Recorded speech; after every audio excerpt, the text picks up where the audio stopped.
Bienvenue sur le plateau d'LMTV Sarthe en direct pour cette grande soirée électorale. C'est le second tour des élections municipales. Vous avez voté peut-être aujourd'hui. Les bureaux de vote étaient ouverts de 8h à 18h dans tout le département.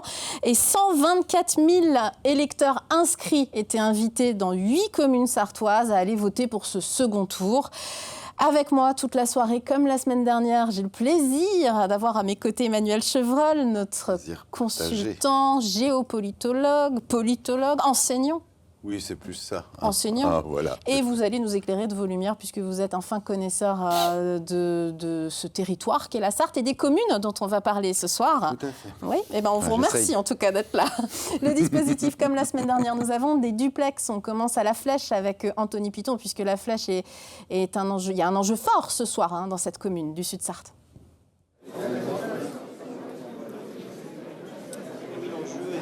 Alors, c'est de savoir qui va remporter cette mairie de la Flèche. Vous le savez, ça avait été la grosse surprise dimanche dernier de voir le candidat du Rassemblement national, Romain Lemoigne, sortir en tête de cette élection. Ici, dans la mairie, beaucoup de monde sont venus, comme la semaine dernière, pour assister aux résultats, peut-être même encore plus que la semaine dernière. Les équipes des candidats, évidemment, sont mobilisées ici, sont rassemblées ici à la mairie.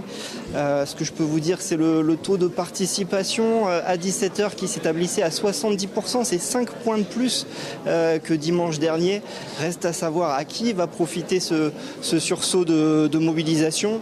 Les résultats ici devraient arriver dans les minutes qui viennent. On sera en mesure de vous les donner juste après 20h. Et puis on verra donc qui est élu ici à la mairie de la Flèche. Merci mille fois Anthony Piton, effectivement énormément de suspense. Effectivement Emmanuel, on peut le dire, c'est à noter dans cette deuxième ville du département, en termes de nombre d'habitants, sous-préfecture, 15 000 habitants. Ça fait longtemps qu'on n'a pas autant voté, plus de 70% de participation à 17h. C'est toujours symptomatique quand les enjeux sont forts, on voit bien, et on le voyait déjà la semaine dernière dans certaines communes, si les enjeux sont forts, effectivement, les gens se déplacent plus. Alors après, ce que disait Anthony, pour qui on le saura. On le saura. On ne peut pas vous donner de résultats, évidemment, légalement avant 20h. Voilà, on ne les a pas. Non seulement on ne les a pas, on va avoir des résultats partiels pour certaines communes à partir de 20h pétantes. On vous donnera aucun résultat à part la participation, donc jusqu'à 20h. Mais quand même, on rappelle que 8 communes sont en présence. Donc, il y a 2 quadrangulaires quand même, au Mans et à Sablé-sur-Sarthe. 4 triangulaires à la Flèche, Ivry-l'Évêque, Bouloire et la Suche-sur-Sarthe. 2 face à face à Ligron et Parigny-l'Évêque, où la troisième candidate s'est désistée. En fin de compte, il y avait 3 listes et effectivement, il y a ce choix de ne pas continuer l'aventure, j'allais dire. Ça a été le grand jeu de cette semaine, alors pas tellement en Sarthe, à part ces 2 communes-là, puisqu'en gros, les forces en présence sont à peu près restées les mêmes, mais ça a été tout l'enjeu du second tour dans toute la France et dans les grandes villes surtout, à Paris, à Nantes, à Toulouse, à Lyon, etc. Évidemment. Sachez aussi que les listes ont été déposées mardi soir à 18h. Ils avaient jusqu'à 18h, les candidats, pour déposer leur liste de second tour. Ce qui donne peu de temps, finalement, entre les résultats du dimanche soir, 20h pour tous les candidats, et puis le dépôt. Et puis, il faut faire campagne ensuite. Donc, on a mercredi, jeudi, un petit peu vendredi pour faire campagne sur le terrain. Dans les médias, c'est mardi, mercredi, jeudi, parce que le vendredi, on ne peut plus vraiment traiter la politique dans les médias locaux. Alors, il y a eu beaucoup quand même, ça s'est joué aussi pas mal plus sur second tour, sur les réseaux sociaux, et notamment à la Flèche, où il y a même eu jusqu'à vendredi, on a vu un témoignage, un appel à voter, en tout cas, du président François Hollande. Absolument. C'est vous dire si l'enjeu à la Flèche et quand même elle a été soutenue également par Bernard Cazeneuve, ancien Premier ministre. Il y a eu, je crois, je ne sais plus si c'est Clémentine Autain bref, ça va revenir, c'est pas grave. Mais il y a eu plusieurs appels de... Marine Tondelier. Oui, aussi, oui. Ouais. Mais c'est pas... Non, je pensais, mais je vais ça va me... Bref. Je vieillis. Il y a eu beaucoup de soutien. Il y a eu beaucoup également de soutien. Pour Marietta Caramoli, par exemple, au Mans, en face de Stéphane Le Foll, François Ruffin.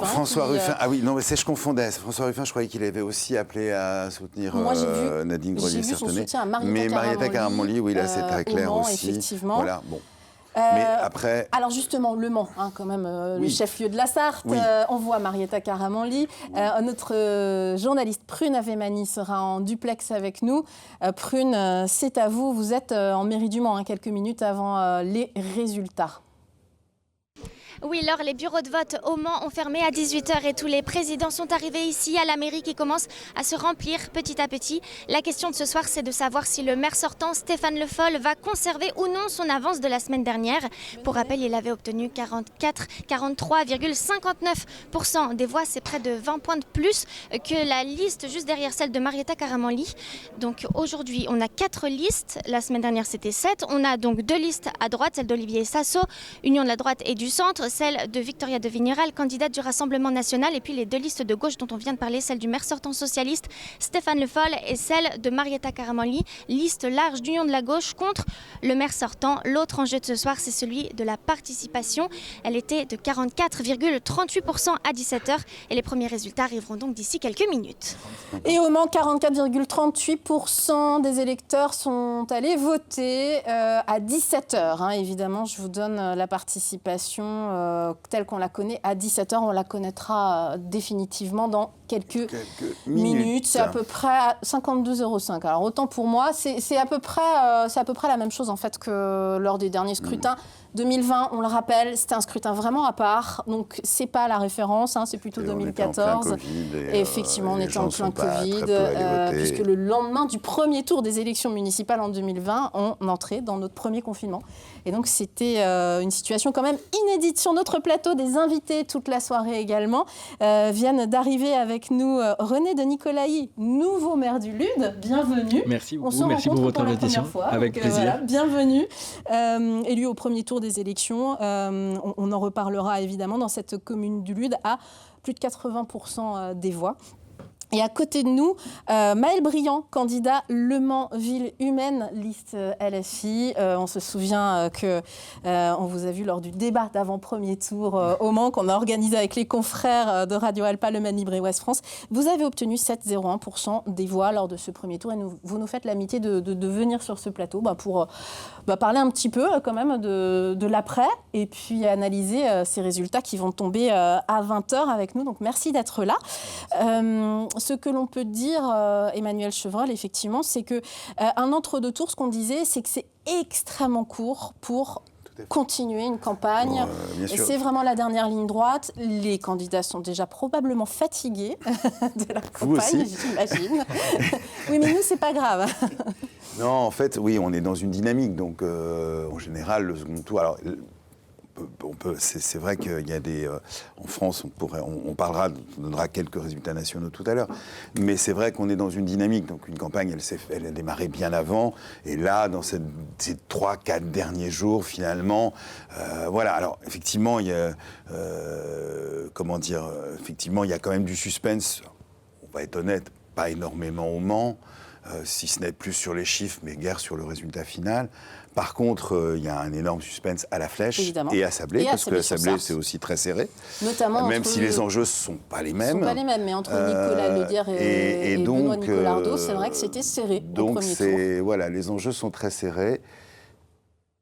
Et alors, pour finir avec le dispositif, à Sablé-sur-Sarthe, vous venez d'en parler, Emmanuel, on a Colin Ancel qui est avec nous, notre journaliste que vous connaissez évidemment, qui va passer la soirée en mairie de Sablé. Colin Ancel, c'est à vous. Est-ce que vous m'entendez ?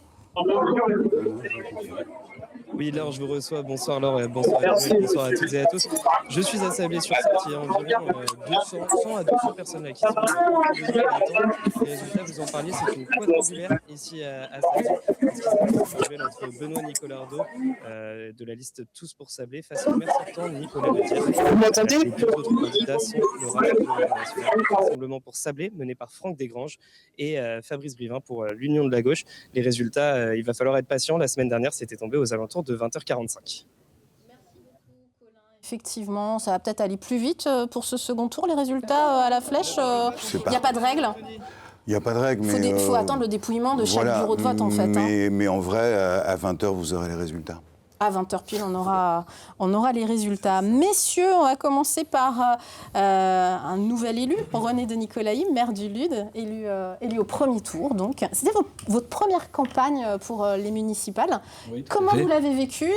Et on a pu vous suivre lors d'une matinée où on voyait que vous avez été vraiment sur le terrain, dans les cafés, dans les rues du Lude. Vous êtes vraiment allé à la rencontre de la population. C'est ça qui fait le sel d'une campagne, j'imagine, quand on veut devenir maire d'une commune rurale. Oui, tout à fait. Ça en fait le sel, mais ça doit être le sel quotidien. C'est-à-dire que si ça vous demande un effort surhumain, c'est qu'il y a un problème, il vaut mieux faire un autre métier. Ah oui, ça c'est certain. Bien que ce ne soit pas un métier. Non, quand même. Et oui, je vous remercie de l'attention que vous aviez accordée à notre projet, à notre équipe. Je tiens à souligner que c'est vraiment le travail d'une équipe.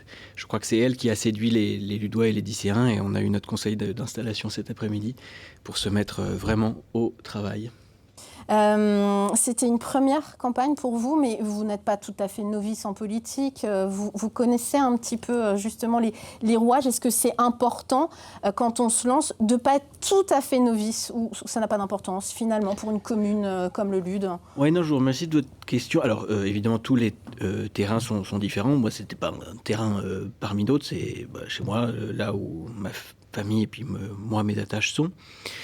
Mais c'est vrai que par soit des modèles que j'ai pu avoir par le passé, par aussi mon travail, j'ai travaillé dans l'administration, dans l'agence de prospective de l'État, qui à l'époque était dirigée par François Bayrou, qui m'a pris dans ses valises quand il a été nommé à Matignon.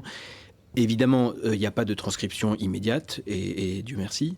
Pour autant, c'est vrai que j'ai la chance de m'inscrire dans une fibre politique, comme M. Briand. C'est une autre fibre, mais en lisant, en entendant le nom de votre liste Le Mans, ville humaine, je me permets de dire, et c'est dans le climat politique actuel, je pense, assez rare, que le Lude ville humaine, c'est évidemment un slogan qu'on aurait pu reprendre. Ouais. Ce que je veux dire, c'est qu'on se situe dans une tradition de pensée vraiment humaniste. En tout cas, moi, notre liste était sans étiquette.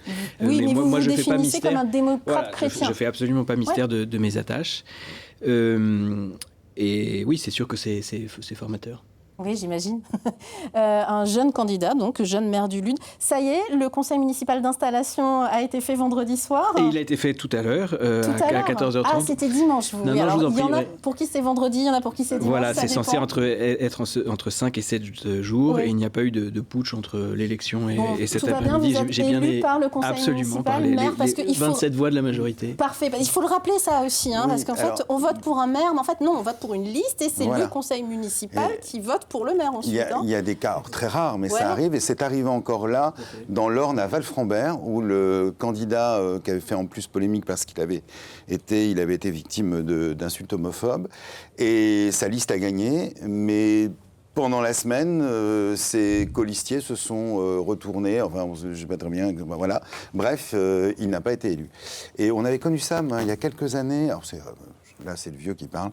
Mais c'est bien aussi. À Beaumont-sur-Sarthe. C'est important de donner de votre expérience. Monsieur Lelièvre avait été tête de liste, et je crois qu'il n'y avait qu'une liste élue, et entre l'élection et l'élection du maire, c'est François Robin qui avait remporté la mise. Donc voilà, c'est très rare. Les gens. Et puis il y a quand même une légitimité. Je pense que les gens, quand ils votent, ils votent pour une tête de liste. Ils ont envie que la tête de liste soit maire, quoi. C'est quand même lui qui mène. C'est pas moi qui vais vous l'apprendre, mais quand vous menez une campagne, vous démontrez aussi les uns et les autres que vous êtes en capacité. D'autant que si vous obtenez des résultats positifs. Et justement, Maëlle Briand, comment vous l'avez vécu cette campagne après quelques jours là? J'imagine que déjà le soufflet est retombé un petit peu, j'imagine, parce que vous l'avez labouré aussi le terrain, dans les rues du Mans, partout. On vous a vu sur les marchés beaucoup, avec toute l'équipe. Comment vous l'avez vécu? Sur les marchés, entre autres. C'est vrai qu'on a fait des grandes campagnes de porte-à-porte, une présence qui est une présence habituelle aussi des Insoumis auprès des populations, notamment des populations qui souffrent de la précarité ou qui souffrent de la marge du monde en général. Donc c'est un terrain qu'on va continuer à travailler, qu'on va continuer à labourer, parce que nous sommes fidèles aussi à ce qui fait le sens de nos convictions et la mise en mouvement de nos convictions, c'est-à-dire cette présence de terrain. Donc on remet la navette sur le métier et on repart. Donc moi, après quelques jours, c'est une campagne que j'ai apprécié conduire. J'ai apprécié conduire auprès de mes colistiers et de mes colistières. Ça s'est senti en fait, pour tout vous dire. Je pense que nous, journalistes, observateurs, on a bien vu qu'il y avait une forme de joie quand même dans cette campagne. C'est assez rare pour être souligné, donc disons-le. Après, j'imagine que c'était pas toujours facile non plus. Non, c'est vrai que après l'atmosphère politique générale et l'atmosphère internationale n'aide pas forcément à retrouver aussi des bulles d'oxygène dans des moments qui sont des moments démocratiques qui sont pourtant forts. C'est vrai par ailleurs que le terrain de la politique est un terrain qui est relativement conflictuel. On fait face aussi quand même à l'échelle de municipalités, même si c'est Le Mans a des liens entre les uns et les autres. Je pense que ça a été d'autant plus perceptible dans une commune comme... Je vous coupe, Maëlle, parce qu'il est 20h, on va pouvoir donner les premiers résultats. On fait une petite virgule pour signifier qu'il est 20h. Il est 20h, les résultats officiels vont tomber. C'est bon, on y va. Alors, on a les premiers résultats à la flèche et c'est une surprise. On vous a dit effectivement que ça faisait très longtemps qu'on n'avait pas autant voté. On s'est mobilisé à plus de 70%. Eh bien, Nadine Grelet-Certenais perd son siège de maire à la flèche. Les résultats sont définitifs.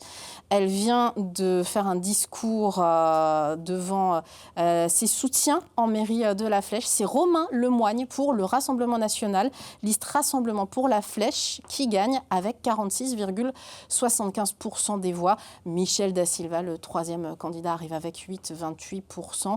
On savait que ça allait se jouer à peu. C'est quand même une immense surprise. Ça va avoir un retentissement au niveau, j'allais dire, régional, supra-régional, voire national, parce que c'était l'objectif du Rassemblement national d'ouvrir cette porte dans le Grand Ouest au sens large avec la flèche pour le RN. Alors, je pense qu'effectivement, c'est indéniablement l'événement de la soirée. On l'avait dit la semaine dernière. Si le RN on voit la maire en direct, là, en train de parler, enfin l'ancienne maire de la Flèche parler avec le nouveau Romain Lemoigne. On avait dit la semaine dernière, si le RN l'emporte à la Flèche, c'est un coup de tonnerre pour le département. Je rappelle quand même que la Flèche, c'est la deuxième ville du département, c'est une sous-préfecture, c'est pas une petite ville moyenne, enfin excusez-moi, je veux pas, mais c'est quand même effectivement c'est un vrai coup de tonnerre, et ça l'est au niveau régional parce que je crois, pas dire de bêtises, je crois que c'est la première ville des Pays de la Loire, en tout cas importante, au moins de plus de 10 000 voire de plus de 5 000 habitants, que le RN gagne. Et je pense même que sur le Grand Quart Nord-Ouest, c'est aussi la première ville. Donc c'est au-delà du résultat et même au-delà de la symbolique. C'est effectivement, le RN avait dit, le pari de faire de l'ancrage local, comme LFI d'ailleurs l'a fait. Je ne permets pas les comparaisons, mais je prends mes précautions. Mais je veux dire, c'est les deux partis qui avaient sans doute parfois fait l'impasse. Enfin, pour LFI, c'était vraiment le cas la dernière fois. Et un peu plus pour le RN, il y avait une volonté effectivement d'être plus présent localement. Et on l'a vu puisqu'ils étaient présents aussi à Sablé, ce qui était une première, et avec des candidats dans des petites villes qui, même si ce n'était pas des listes, enfin il y a eu Créan, pas Clermont-Créan, autant pour moi. On peut écouter peut-être Romain Lemoigne, qui vient d'être élu. On va me dire en régie si on peut avoir le son sur Romain Lemoigne. Le travail sera important, exigeant, qui devra être au service de tous les Fléchois, et bien sûr de nos électeurs, mais aussi des électeurs de Mme Grelet, que je respecte et dont la voix sera évidemment entendue. Et donc voilà, je me mets au travail dès demain, au service de tous les Fléchois, voilà, des électeurs de Mme Grelet comme des biens. Car un maire, c'est un maire qui doit... la fonction d'un maire, c'est de rassembler tous les habitants au sens large. Et les Fléchois peuvent me faire confiance pour cela. Donc je remercie encore une fois tous mes électeurs. Et je dis bien à tous les Fléchois dans leur ensemble que nous saurons évidemment les écouter un par un. Et que l'opposition au conseil municipal sera évidemment respectée. Et nous travaillerons de manière constructive avec eux. J'y tiens beaucoup. Et donc voilà, dès demain, je me mets au travail. Car le travail sera exigeant et il y aura beaucoup à faire pour servir les Fléchois. Je pense que la différence, c'est qu'on a mené une campagne de rassemblement de tous les électeurs au sens large qui veulent l'alternance, parce que on le voit ce soir, il y a une très grande envie de changement de la part des Fléchois. Ils l'ont exprimé par ce résultat, qui est certes serré, et évidemment on respecte tout à fait cela, et donc on respectera et aussi on entendra et on écoutera la voix des électeurs de Mme Grelet. Mais je pense que notre campagne de rassemblement pour l'alternance a été écoutée et plébiscitée, parce que je pense que les Fléchois ont besoin d'une nouvelle ère, d'une respiration démocratique, et c'est celle que nous avons incarnée. Alors pour l'instant, on vient d'avoir les résultats, donc j'ai plein d'appels manqués, donc je vais en prendre connaissance progressivement. Mais ce qui est sûr, c'est que oui, je pense que Marine et Jordan sont évidemment satisfaits et heureux du résultat, comme nous tous ici. Quel va être le programme des prochains jours, des prochaines semaines? Tout simplement la mise en place de mon installation dans la semaine qui vient, puisque vendredi aura lieu le premier conseil municipal, le conseil municipal d'installation, qui permettra donc voilà de m'élire normalement comme maire, je l'espère, et aussi d'élire les adjoints, et donc bien sûr là, progressivement revêtir le costume, parce qu'encore une fois, je pense qu'il y aura beaucoup de travail, donc dès demain, je me mettrai au travail.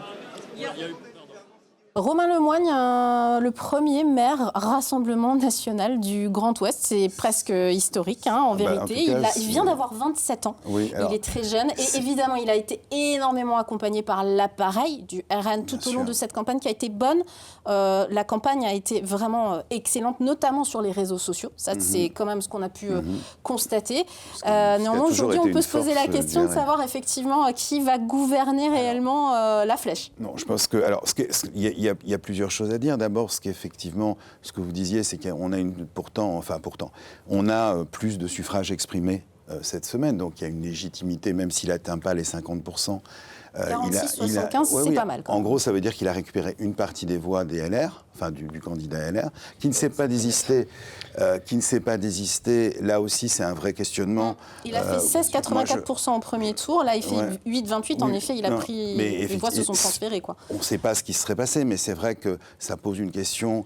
Je pense que si la situation s'était posée en 2014 ou en 2020, le candidat LR se serait retiré. On est d'accord.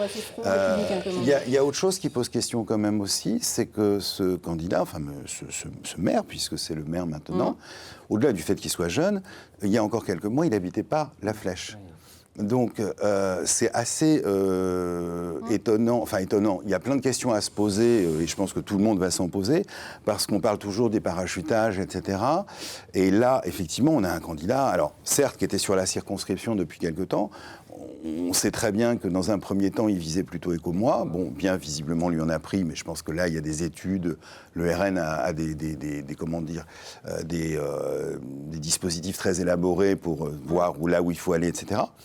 Mais donc il a choisi la Flèche, mais il y a quelques mois, il n'habitait pas la Flèche.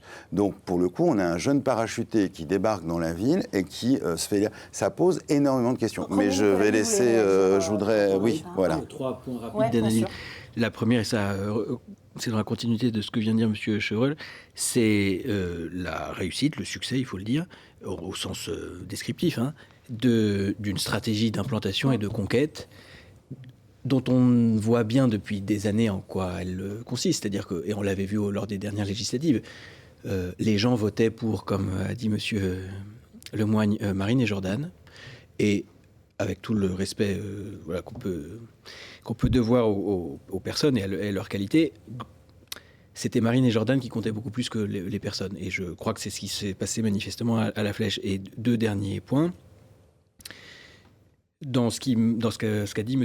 Lemoigne, il y a un élément qui m'a frappé, c'est son appel, en tout cas, au rassemblement, qui, en tant que tel, est à saluer. Mais ce que je veux dire, c'est que le RN, et je suis évidemment pas le premier à le dire, est devenu un parti, j'ose le terme, en termes même de catégorie de description politique, un parti opportuniste, voire attrape-tout, et ce qui lui permet, et je pèse mes mots, dans une large mesure, une réelle perspective de rassemblement, à prendre des idées ici ou là, en édulcorant certaines de ses positions sans abandonner certaines de ses plus extrêmes. Et ça m'amène au dernier point.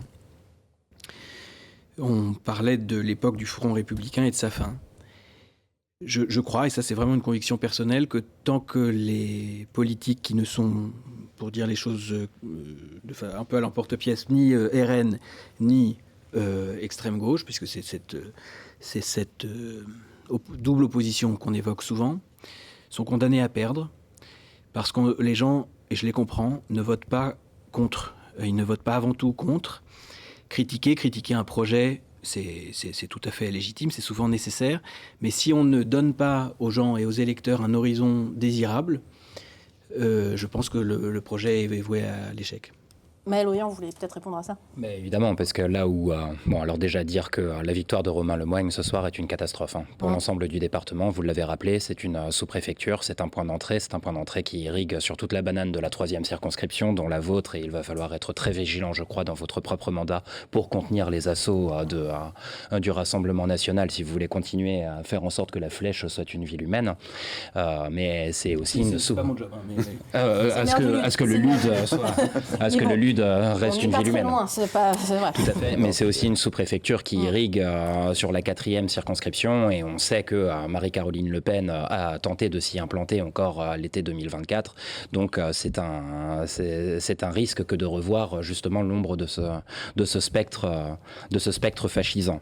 Moi, je ne pèse pas mes mots en ce qu'il s'agit de qualifier le Rassemblement national. Par ailleurs, l'horizon désirable dont vous parliez, dans cette campagne, nous, au Mans, on l'a fait. On a fait une campagne enthousiaste sur la base d'un programme, non pas sur la base d'un rejet programmatique, mais sur la base d'orientation claire, ce que la candidate du Rassemblement national manifestement n'a pas fait. D'ailleurs, lors du débat de premier tour auquel faisait référence Madame Girard tout à l'heure, on a fait la démonstration de sa médiocrité.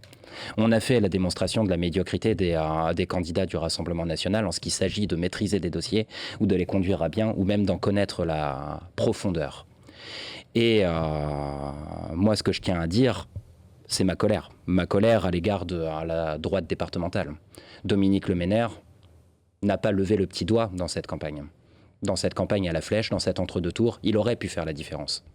Ce que l'on voit, c'est que le candidat de la droite s'est maintenu, et que les électeurs de la droite ont été laissés sans consigne claire à un appel à faire barrage, je crois, du président du conseil départemental, des conseillers départementaux qui sont proches, qui ne veulent pas forcément tous l'implantation du Rassemblement national, parce qu'ils savent aussi qu'ils vont se faire déborder à terme, ça c'est très clair, auraient dû faire un appel de barrage très clair, très net, ça n'a pas été le cas. Résultat, le candidat DVD s'effondre. Il s'effondre de 8 points. En effet, ouais. Une partie de ses électeurs se sont portés vers Nadine Grelet à Certenay parce qu'ils ne voulaient pas l'alternance par le RN. Et une partie, on le voit dans les chiffres, c'est manifeste, à peu près 50-50 des 8% qu'il perd, se sont reportés aussi sur Romain Lemoigne. Bon, je pense qu'en l'espèce, une consigne très claire de la droite départementale aurait été bénéfique pour pouvoir conserver la ville dans le giron républicain. Il est vrai que factuellement, nous n'avons vu Dominique Le Ménère, le président du conseil départemental, que soutenir Olivier Sasso, le candidat d'hiver droite du Mans. C'est vrai que a priori, il n'a pas vraiment fait campagne à l'échelle départementale. Dominique Le Ménère, il nous dira que ce n'est pas son rôle, peut-être. Après, c'est effectivement pas, je ne cherche pas juste, mais juste oui. Avec le recul un peu, c'est pas dans son habitude, enfin, c'est pas dans l'habitude de la majorité départementale de faire campagne pour des municipales. Ça se voit assez rarement, sauf sur des sujets un peu parfois, ou sur certaines communes, mais globalement, on ne peut pas... Les élections municipales, et c'est là où ça bouleverse aussi le paysage sartois, et c'est là où ça bouleverse aussi nos cadres, si je puis dire, c'est que les élections municipales, ça reste aussi des élections de personnes. Et effectivement, comme vous le disiez, le RN, c'est souvent un vote partisan, au-delà de la personnalité, puisqu'on disait que... Sauf que ce candidat, je le redis, pour avoir beaucoup suivi cette campagne, a fait une excellente campagne de terrain. Je ne le nie pas, et je constate aussi que par contre, le RN, enfin, on va voir les résultats au Mans, on ne les a pas, mais sur le premier tour, le RN ne progressait pas entre 2014 et, je ne parle pas de 2020, mais des élections comparables. Le RN est resté à 15% entre 2014 et 26 au Mans. Et à Sablé, on ne peut pas dire non plus que les résultats soient exceptionnels. Résultat partiel au Mans, vous les voulez ? Stéphane Le Foll serait réélu à plus de 50% des voix, ce qui n'est pas très surprenant. Marietta Karamanli, l'Union pour le Mans, à 21,58%. Olivier Sasso arrive de nouveau en 4e position, comme au premier tour, après le Rassemblement national et Victoria de Vigneral, qui a 16,21%. Elle avait fait sensiblement la même chose, elle était à 15-12 au premier tour. Voilà, c'est ça, au premier tour. Et puis Olivier Sasso, 12,15%. Manifestement, il faudra voir en nombre de voix, mais qui manifestement s'effondre au bénéfice de Stéphane Le Foll. Moi, ce que je constate, c'est que... Au premier tour, il avait fait 14%. Oui, mais 2%, c'est énorme. Ouais, c'est vrai. pour un candidat qui a fait 7%, je peux vous dire que 2%, c'est énorme. Ouais, c'est vrai, je comprends. Avec humilité, mais par contre, il faudra voir aussi en matière de participation, parce qu'il me semble que la participation, elle, s'effondre, donc je crois que Victoria de Vigneral se retrouve avec 16,21 sans forcément gagner de voix entre les deux tours. Donc il faudra regarder ça aussi avec... Je veux bien qu'on m'envoie la participation du Mans dès que vous l'aurez. J'avais la participation à 17h, elle était de 44,38% dans les bureaux du Mans. Clairement, et c'est vrai que, pour revenir au RN, il y avait aussi cette volonté de Mme Le Pen, Marie-Caroline Le Pen, qui a pris la tête du RN en Sarthe après s'être présentée sur la circonscription de Sablé, sur la 4, je ne dis pas de bêtises. Je pense que la flèche était vraiment pour eux l'objectif number one, si je puis me permettre de parler ainsi. Oui, complètement. C'était excusez-moi l'expression, c'était un peu la tête de gondole. C'était vraiment là. Bon, opération réussie, indéniablement. Et c'est vrai que voilà, on en reparlera effectivement. Et je pense que ça va poser. M. Nicolas Yves, j'imagine, on est extrêmement conscient. Et je crois qu'Éric Martineau. Il y a le pays de la vallée du Loir déjà. Non, vigilance. D'abord, moi je suis maire du Lude et je ne m'immisce pas dans les affaires des électeurs de la Flèche qui sont souverains dans leurs décisions, et ça j'y tiens, c'est la première chose. La deuxième chose, c'est que c'est un séisme. Ça, personne ne l'ignore.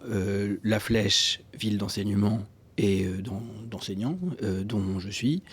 La Flèche, avec sa tradition historique que l'on connaît, la Flèche, ville qui, sur le plan industriel et dans une large mesure commerciale, alors, il ne me revient pas de commenter la situation, mais ça va plutôt bien. Il y a des industries, et je ne cache pas que nous, souvent au Lude, et moi le premier, on regarde la situation de la Flèche, comme d'autres villes du territoire, Baugé ou d'autres, avec non pas de l'envie, mais un certain désir d'émulation. Donc, ce basculement est un séisme. Je ne vais pas vous apprendre grand-chose en disant que les causes profondes doivent en être analysées très précisément, parce que c'est manifestement le début d'une ascension, d'une progression, si je puis dire, par la base. Jérôme Fourquet, sociologue Manceau, avait montré de façon plus qu'éloquente à quel point le vote RN était corrélé à la distance à l'égard des métropoles et à la petite taille des communes. Et on voit qu'il y a par capillarité, une remontée qui touche une sous-préfecture importante, où il fait, je crois, bon vivre sans y vivre moi-même. Et voilà, c'est un résultat en effet d'ampleur nationale, sans conteste. On a Sablé-sur-Sarthe. Est-ce qu'on a des résultats partiels à Sablé-sur-Sarthe ? Peut-être, peut-être pas. En tout cas, on a les définitifs. Alors, si vous voulez bien nous les mettre à l'antenne. Dans quelques secondes, ils arrivent. Est-ce qu'on peut avoir... Alors, on me dit que c'est Benoît Nicolardo qui est arrivé en tête face à Nicolas Ledière. Donc, c'était le candidat, effectivement, d'hiver droite face à Nicolas Ledière, qui arrive en tête à Sablé-sur-Sarthe. On savait que c'était une quadrangulaire, mais on savait que ça allait être, en fin de compte, un duel entre Nicolas Ledière, maire sortant, et Benoît Nicolardo, maire d'hiver droite, avocat de métier. Sur ce plateau, ils ont débattu, d'ailleurs, et c'est vraiment entre eux que les échanges ont été les plus âpres, on va dire, même s'ils étaient courtois, je tiens à le préciser. Donc on a Colin Ancel qui va pouvoir nous faire un retour de Sablé-sur-Sarthe. Est-ce que vous m'entendez, Colin Ancel ? Comment est l'ambiance ? Est-ce que vous pouvez nous donner les résultats, s'il vous plaît, Colin ? Eh bien justement, c'est ça qui est assez paradoxal, c'est-à-dire que pour l'instant, la foule ne sait pas encore forcément les résultats. Nous les avons consultés sur le site de la préfecture, c'est des confrères qui m'ont donné les résultats. Je peux vous les donner. 43,25% des voix pour Benoît Nicolardo, qui serait donc en tête avec 24 sièges au conseil municipal. Il devance Nicolas Ledière de 35, qui est à 35,59%, soit un écart d'environ 7 points, avec 6 sièges donc au conseil municipal. Et puis après, les deux autres candidats, Fabrice Brivin et Franck Desgranges, sont respectivement à 10,33 et 10,84%, obtenant donc un siège pour la liste d'hiver gauche et 2 sièges pour la liste Rassemblement national. C'est pas vraiment un séisme à Sablé-sur-Sarthe. On savait que ce serait un duel. On s'y attendait. Et Benoît Nicolardot a fait une très bonne campagne, au même titre que Nicolas Ledière. En fait, Nicolas Ledière, il faut se rappeler, avait été élu un peu par surprise en 2020, en battant Marc Joulot, qui était le maire sortant, qui, sans doute, effectivement, handicapé, handicapé par l'affaire Fillon, etc. Donc c'est un peu un retour, dire les choses, c'est un peu un retour de la droite LR, on en reparlera, mais en tout cas de la droite filloniste au pouvoir à Sablé, puisque finalement on avait un peu, Nicolas Ledière est plutôt un candidat, il est horizon, donc voilà, c'est un peu finalement le retour de balancier. Bon, alors intéressant aussi, c'est un maire qui n'est pas depuis longtemps sur la commune. Et il a déclaré effectivement qu'il continuerait son activité d'avocat en libéral, qu'il allait réussir à juguler les choses, qu'il était en train de recruter quelqu'un pour son cabinet, c'est ce qu'il nous a dit. Voilà, donc, vous savez tout. Mais en effet, effectivement, il a besoin de travailler, donc ce sera un maire avocat aussi, Par contre, à mi-temps. Ce que je constate dans les résultats, c'est que finalement, alors j'ai plus tout en tête du premier tour, mais en fait, Nicolas Ledière s'est à peu près stabilisé à peu près le même nombre de voix. Ce qui s'est passé, c'est qu'il y a eu un transfert clairement de voix du RN vers monsieur Benoît Nicolardot. Voilà, ça c'est assez net. Il est vrai qu'au premier tour, était à 16, Benoît Nicolardot avait fait 35 et Nicolas Ledière 32. Donc en effet, donc c'est ça, il est très stable. Et par contre, ce transfert de voix est net. Rappelez-moi le score de Franck Desgranges. Franck Desgranges au premier tour, donc pour le RN, le Rassemblement national, 16,9. Oui, donc il y a un transfert quasi unique des 6 dont il perd vers Benoît Nicolardot. Ça, c'est les résultats du premier tour qu'on vous donne. Oui, tout à fait. On me dit dans l'oreillette. Et le candidat candidat de gauche, perd aussi pas mal. Oui, parce que de fait, il y a un transfert. Il a déclaré qu'il faisait vraiment pas campagne pour gagner, qu'il faisait campagne pour véhiculer. Alors, il l'a déclaré, donc je le dis tranquillement. Je connais très bien Fabrice Brivin. Il faisait campagne pour gagner comme ses colistiers et colistières. On peut saluer une belle campagne absolument. tout de même. Mais vraiment, en effet, mais il a effectivement déclaré à plusieurs reprises dans les médias locaux, notamment, et sur LMTV, qu'en fait, l'important, c'était de véhiculer des idées et qu'il voyait qu'il y avait 3 listes de droite qui ne pouvaient pas laisser passer le fait qu'il n'y ait que des listes de droite à Sablé-sur-Sarthe. Oui, moi, je tiens à saluer aussi toute l'équipe qui a travaillé autour de Fabrice Brivin, parce que du coup c'était une liste, pour le coup, on peut le saluer, une liste de la gauche réellement unie à Sablé-sur-Sarthe. Oui, tout à fait. Vous aviez toutes les tendances qui étaient représentées, le travail qui a été fait, le travail programmatique, le travail d'accompagnement de la campagne a été très bon. Élise Leboucher, la députée de la 4e circonscription, a aussi travaillé à faire émerger cette possibilité. Voilà. Donc de fait, savoir qu'il y aura un élu de gauche au sein du conseil municipal. Absolument. Quand on voit la géographie politique globale, c'est quelque chose qui est une bonne nouvelle. Je vous en prie. Oui, juste une comparaison.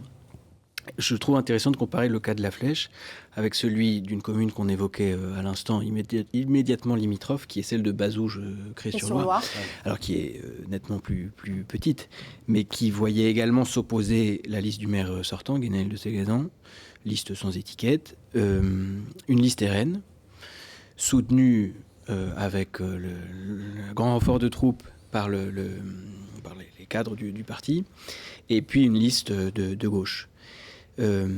La liste RN a fait une véritable campagne, c'était pas juste une campagne, un acte de présence. Guénaël de Sagazan était réélu dès le premier tour pour, je crois, un travail salué par les électeurs. Alors évidemment la proximité, mais des résultats sur le plan économique, sur le plan de la transformation de la ville ou du village, ça dépend comment on la qualifie, et un ensemble de réalisations. Je vais vous dire, je ne suis pas suffisamment expert en politique fléchoise pour pouvoir évaluer très concrètement et dans le détail le bilan de Nadine Grelet-Certenay, et j'aime pas tirer sur les ambulances, mais... De surcroît, vous saluiez il y a quelques minutes l'essor de la ville, une ville dans laquelle il fait bon vivre. Non, tout à fait. Non, il y a clairement des résultats, mais tout ce que je peux dire en comparant ces deux communes, l'une que je connais plus, à savoir Bazouges-Cré-sur-Loire, c'est que la transformation manifeste que cette petite commune a connue en une dizaine d'années a fait qu'une offensive RN assez forte n'a pas réussi à l'emporter. Ils ont quand même fait plus de 27% à Bazouges au premier tour, la liste de Jean-Charles Bouzanne pour le Rassemblement national.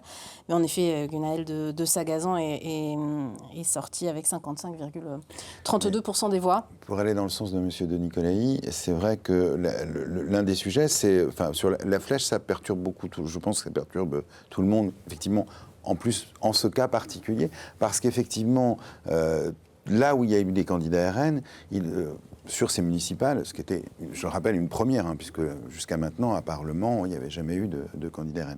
Mais, en tout cas officiel. Et là où il y a eu des candidats RN, ils ont fait beaucoup moins, en fait, y compris à Sablé, y compris même dans des petites communes comme Domfront, où il a fait 20 points, ou Ligné-Saint-Gervais. Ils font beaucoup moins qu'aux élections nationales. Je ne connais pas les résultats de Bazouges, mais j'imagine qu'au niveau national, qu'aux élections européennes, on doit être sur du 45. Voilà, c'est ça. Et donc la flèche, c'est vrai. Alors certains diront, on va l'entendre. Moi, je suis pas convaincu, mais on va l'entendre sur la présence du Prytanée. Moi, je suis pas du tout convaincu de ça. Dans quel sens ? Dans le sens où la structure électorale de la ville, vers la droite plutôt. Oh non. Structure militaire. Moi, j'y crois pas. Mais je l'ai entendu cette semaine, ça m'a un peu. La flèche a été à gauche pendant des décennies. Oui, bien sûr. La ville est une ville d'enseignement, et la sociologie électorale des enseignants, dont encore une fois je suis, est traditionnellement pas à droite, ou alors je connais vraiment mal mes classiques. Donc non, franchement, je crois pas que c'est unique non plus. Pas connaître mes classiques, oui, c'est ça. Je tiens à préciser que je suis pas un maire modem, je suis sympathisant démocrate chrétien. On a une licence d'étiquette. Je vais vous dire un truc, dans notre liste, je sais qu'il y a des gens qui votent RN, je sais qu'il y a des gens qui votent à gauche, et je suis ravi de les faire bosser ensemble. Ce sera le dernier mot pour vous deux, messieurs, parce qu'il y a plein d'autres invités qui attendent. Je vous remercie 1000 fois d'être venus, en tout cas. J'étais ravie de vous rencontrer. Maëlle, bravo pour cette campagne. Merci beaucoup. Et puis la suite au prochain épisode. Qui va arriver très vite maintenant. Très bientôt, en effet. Merci 1000 fois, messieurs. Merci, monsieur, en tout cas, pour vos commentaires éclairés. Je vois Clément Coulon qui est là. Je vois Ludovic Robidas, maire de Rouet. Vous pouvez disposer. Alors, vous savez, lors d'une soirée électorale, les caméras, tout ça, on s'en fiche. On passe devant, c'est pas grave, on est à l'aise. On se sent à l'aise. Voilà, c'est important. Merci à vous. Et Isabelle Sévère, pour les écologistes. Ouais. Voilà, vous étiez... Alors, venez. Et par contre... Ils se disent bonjour, ils se serrent la main. Isabelle Sévère, venez. Posez votre sac là-bas, si vous voulez. Voilà. Éric Martineau, pas vu. Bonjour Ludovic Robidas, merci d'être avec nous, maire de Rouet. Liste Agir aujourd'hui, préparée demain, réélu avec 61-78% des voix. Félicitations. En face de vous, Clément Coulon, le président Les Républicains de la Sarthe, conseiller municipal de Beaumont-sur-Sarthe depuis quelques jours, n'est-ce pas ? Puisque vous étiez sur la liste conduite par Stéphane Ramon, baptisée Réveillez Beaumont. Isabelle Sévère, qui était sur la liste L'Union pour le Mans, Force écologiste, les écologistes. Liste de Marietta Caramanli. On va peut-être commencer, honneur aux dames, avec vous, Isabelle Sévère, puisqu'on vient de voir effectivement que Stéphane Le Foll est réélu maire du Mans. Un mot sur ces résultats et puis peut-être sur cette campagne plus largement et cette fin de campagne qui a été difficile au Mans. Alors que dire ? C'est vrai qu'on est un peu dans le chaud de la soirée. Bon, d'abord, comme par tradition républicaine, félicitations aux vainqueurs, j'allais dire. Après, nous sommes la deuxième force de gauche au Mans, largement devant le Rassemblement national et le RN, et puis le LR, qui s'effondre un peu sur le Mans. Belle campagne, une campagne d'union, et comme vous le savez, l'union est un combat. Et l'union n'est jamais facile, et nous avons réussi à créer une vraie dynamique qui nous a été, je trouve, positive. Et la preuve, c'est qu'on a quand même progressé entre les deux tours, ce qui n'est pas rien. Et on est la deuxième force de gauche derrière Stéphane Le Foll, qui a lui-même récupéré, évidemment, énormément de voix, vu l'effondrement de la droite. Il a récupéré des voix de la droite et du centre-droit, des macronistes qui n'avaient pas de liste sur le Mans. Voilà, c'est un peu ça le constat qu'on peut faire de l'analyse pour l'instant des résultats. La flèche. La flèche, ouais, je viens d'apprendre que la flèche était donc tombée au Rassemblement national. Pour moi, c'est vraiment un désastre, surtout vu la personnalité de Nadine, la mère de Grelet. Nadine Grelet Certenay. Voilà, Certenay, qui avait, je pense, un bon mandat. et qui s'est fait battre par effectivement une forme de populisme qui s'est appuyé sur des contre-vérités comme souvent avec le Rassemblement national.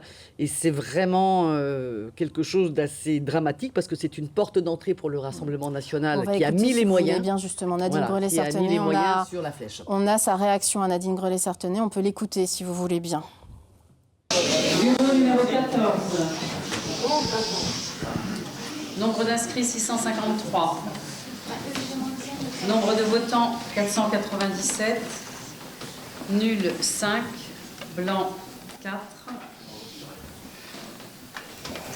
Exprimé 488, c'est ça ? Ok, 488. Romain Lemoigne 240. Ouais !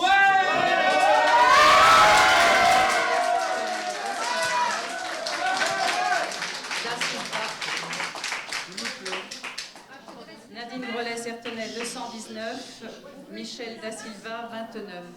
Alors je pense qu'on a vu les derniers résultats de la flèche. Merci de me confirmer dans l'oreillette si vous voulez bien. C'est ça qu'on a vu. On a vu les derniers résultats à la flèche. C'était pas le résultat global. C'était pas le résultat global en effet. Donc merci pour ça. Si on a la réaction de Nadine Grelet-Certenais, dites-le moi parce que c'était ça qu'on voulait voir en fait.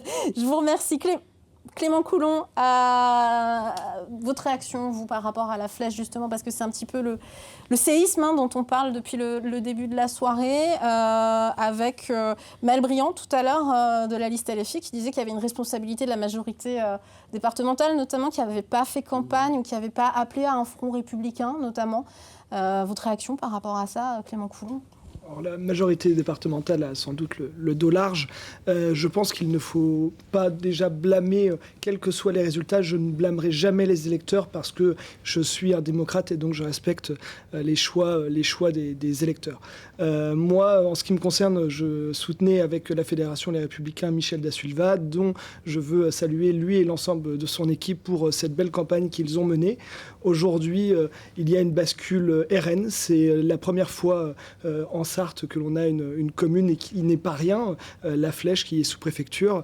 Et donc oui, je pense qu'il sera intéressant d'analyser pourquoi est-ce que le RN est arrivé en tête au second tour de cette élection. Qu'est-ce qui a conduit à cette élection du Rassemblement national ? Mais je pense qu'un certain nombre de responsables politiques devraient peut-être arrêter de faire la politique de l'autruche et peut-être répondre à un certain nombre de problématiques qui sont peut-être portées par le RN avec également une vague nationale parce qu'on avait vu Marine Le Pen qui s'était déplacée, Jordan Bardella, et donc ça a été une campagne particulièrement nationale d'un côté comme de l'autre avec l'ancien Premier ministre qui s'était socialiste qui s'était placé également. Oui, en effet, Bernard Cazeneuve, elle a même eu un soutien entre les deux tours. Elle a eu un soutien pas plus tard que vendredi de François Hollande, ancien président de la République, PS également. Ludovic Robidas, vous êtes maire de Rouet, je le disais, réélu. Vous avez senti ça, vous, du côté de Rouet, dans votre commune, une montée comme ça, des inquiétudes peut-être, qui pourraient expliquer un vote? Alors pour le coup, ça ne vous concerne pas du tout à Rouet, ça on est bien d'accord. Mais est-ce que vous avez senti sur le terrain des inquiétudes remonter? Qu'est-ce que vous dit votre base? Oui, on le sent quand même depuis plusieurs élections qu'il y a de l'inquiétude, vraiment dans la France la plus profonde, dans nos petits villages. Avant, c'est vrai que les élections, on les voyait plutôt à grande échelle, dans les grandes villes, notamment la ville du Mans, pour nous qui sommes à 35 km au nord-ouest du Mans. Et oui, effectivement, depuis les derniers scrutins, quand même, on voit une inquiétude de la population. Alors, à quoi ça peut être dû j'en sais trop rien, parce que on ne peut pas parler non plus à grande échelle d'insécurité. Alors, priorité au direct, pardon, je vous coupe, je suis désolée, ça ne se fait pas, mais on est avec Benoît Nicolardot. Je remercie les Saboliens qui nous ont largement fait conscience ce soir. Ce soir, c'est vraiment la victoire d'une équipe avec des compétences au service de Sablé et qui est là pour servir et pas se servir. Je vais poursuivre ce rassemblement très large d'intérêt local au service de notre ville et de notre territoire. Parce que oui, j'ai été élu pour mettre en œuvre un projet pour le territoire dont Sablé-sur-Sarthe doit être le moteur. Donc je défendrai les Saboliens dans toutes les instances où je siégerai. Maintenant, on va savourer la victoire, bien évidemment, mais dès demain, on commence à travailler pour vous tous et tous les Saboliens.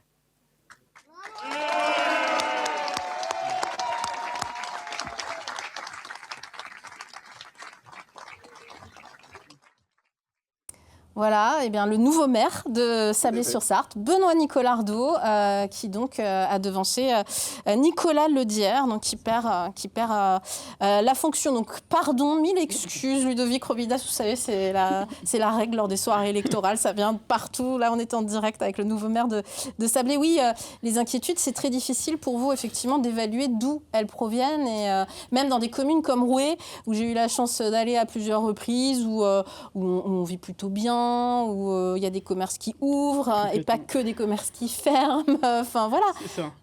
Ah ouais, on est surpris. Enfin, moi, ça m'interpelle vraiment quand on est le premier magistrat d'une commune de voir de telles choses se passer. Ouais. Voilà. Je suis inquiet. Pour plusieurs raisons. Lesquelles ? Est-ce qu'aujourd'hui, les gens ont une vraie analyse de la situation ? Est-ce qu'il y a une influence de la part de tout ce qu'on peut aujourd'hui donner comme information aux gens ? Alors, information vraie ou fausse, voilà. Et moi, je suis vraiment inquiet parce qu'aujourd'hui, les élections municipales, on le voit bien même dans les plus petites communes. Et tout à l'heure, j'ai entendu parler de Domfront-en-Champagne, où il y a un candidat du Rassemblement national qui se présente à Domfront-en-Champagne. Je comprends pas, en fait. Aujourd'hui, moi, je me sens loin, en tant que maire, ça va être mon 4e mandat, de tout ce qui se passe. Je me reconnais pas. Aujourd'hui, un maire, c'est quand même, on va dire, l'élu préféré des Français, le plus proche de sa population. Aujourd'hui, quand on est maire, dans nos petits villages, on gère tout. On est le maire de tous les habitants, de toutes les sensibilités politiques. Et ce qui se passe aujourd'hui, sincèrement, je ne comprends pas, je ne m'y retrouve pas. Vraiment. Isabelle Sévère, je vous entends acquiescer. Oui, parce que j'ai l'impression aussi, comme vous le dites, que ce soit alors peut-être encore plus dans les territoires ruraux, où la vie est plutôt en général quand même agréable, mais il y a une sorte de fantasmagorie autour de l'insécurité, par exemple, qui est le thème porteur du moment, alors que la réalité n'est pas du tout celle-là, finalement, quand on y pense. Et c'est vrai que ça interroge, et je comprends vos interrogations en tant que maire d'une petite commune, parce que j'imagine qu'on peut se promener à Roué-en-Champagne sans risquer pour sa vie, qu'il n'y a pas énormément de narcotrafiquants à Roué-en-Champagne. Et je pense effectivement que les médias on rajoute beaucoup trop, les réseaux sociaux. Et moi, j'ai l'impression, en fait, qu'il va falloir, nous, en tant que politiques, savoir recréer du lien pour faire sortir les gens de chez eux et de leur écran de télé à un moment donné. Parce que c'est ça qui est incroyable, en fait. C'est qu'on a besoin, au contraire, de convivialité, de dynamisme, de lien entre nous. Et je suis certaine qu'en développant le lien, on fait baisser l'inquiétude des gens. Aujourd'hui, pour avoir discuté avec beaucoup de personnes, il y a aussi la méconnaissance de la fonction de maire et d'élu local. Les gens sont loin de s'imaginer ce qu'est un mandat d'élu local, vraiment.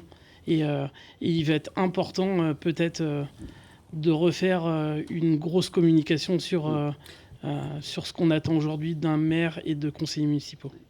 À une autre échelle qui est celle du Mans, je ressens exactement la même chose. Ouais. En fait, on a fait énormément sur ce second tour et aussi au premier tour de porte-à-porte, notamment dans les quartiers.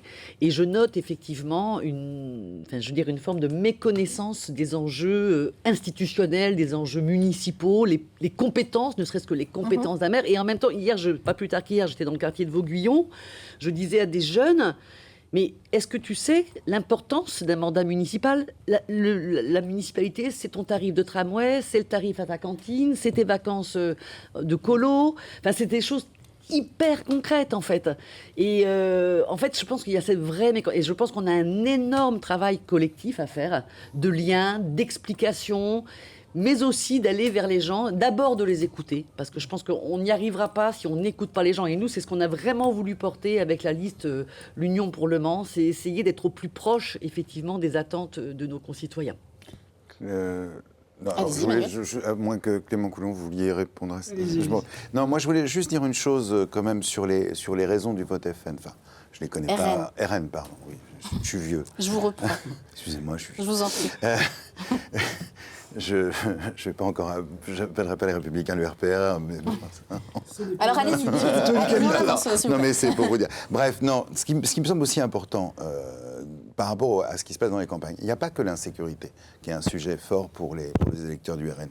Il y a le sujet, et d'ailleurs c'est un peu ce que disait René Nicolaï tout à l'heure, il y a le sujet du sentiment d'éloignement et de des métropoles, solitude. Notamment. Oui, d'éloignement des métropoles, pardon, et d'éloignement du travail tout simplement. Il y a eu tout un mouvement, on l'a connu dans les années 2000, on a pas mal de gens qui sont allés vivre dans les campagnes, sous l'impulsion souvent des élus, et c'était une excellente chose pour dire faut repeupler, permettez-moi l'expression, elle est un peu forte, mais en tout cas, il faut ramener des familles dans les campagnes. Sauf que on n'a pas toujours donné les moyens à ces gens qui sont allés vivre dans les campagnes, où effectivement ils vivent mieux qu'au Mans ou en banlieue du Mans, c'est indéniable. Mais Beaumont, on a un peu le même phénomène. Par contre, ces gens-là, on leur a pas donné les moyens. Parfois, ils se retrouvent en fait finalement sans boulot et isolés dans leur commune, encore plus qu'ils ne l'étaient au Mans ou dans la banlieue du Mans. Il y a un vrai sujet de la mobilité qui est pas réglé. Il n'est pas normal que dans des communes, encore aujourd'hui, vous n'ayez pas, enfin dans une majorité des communes, il n'y ait pas, mais même sans le train, vous avez raison, mais aussi tout simplement les bus, tout simplement, voilà. Il y a un problème de mobilité, il y a un sentiment d'abandon en fait. Il y a un problème de service public. Moi j'ai vu...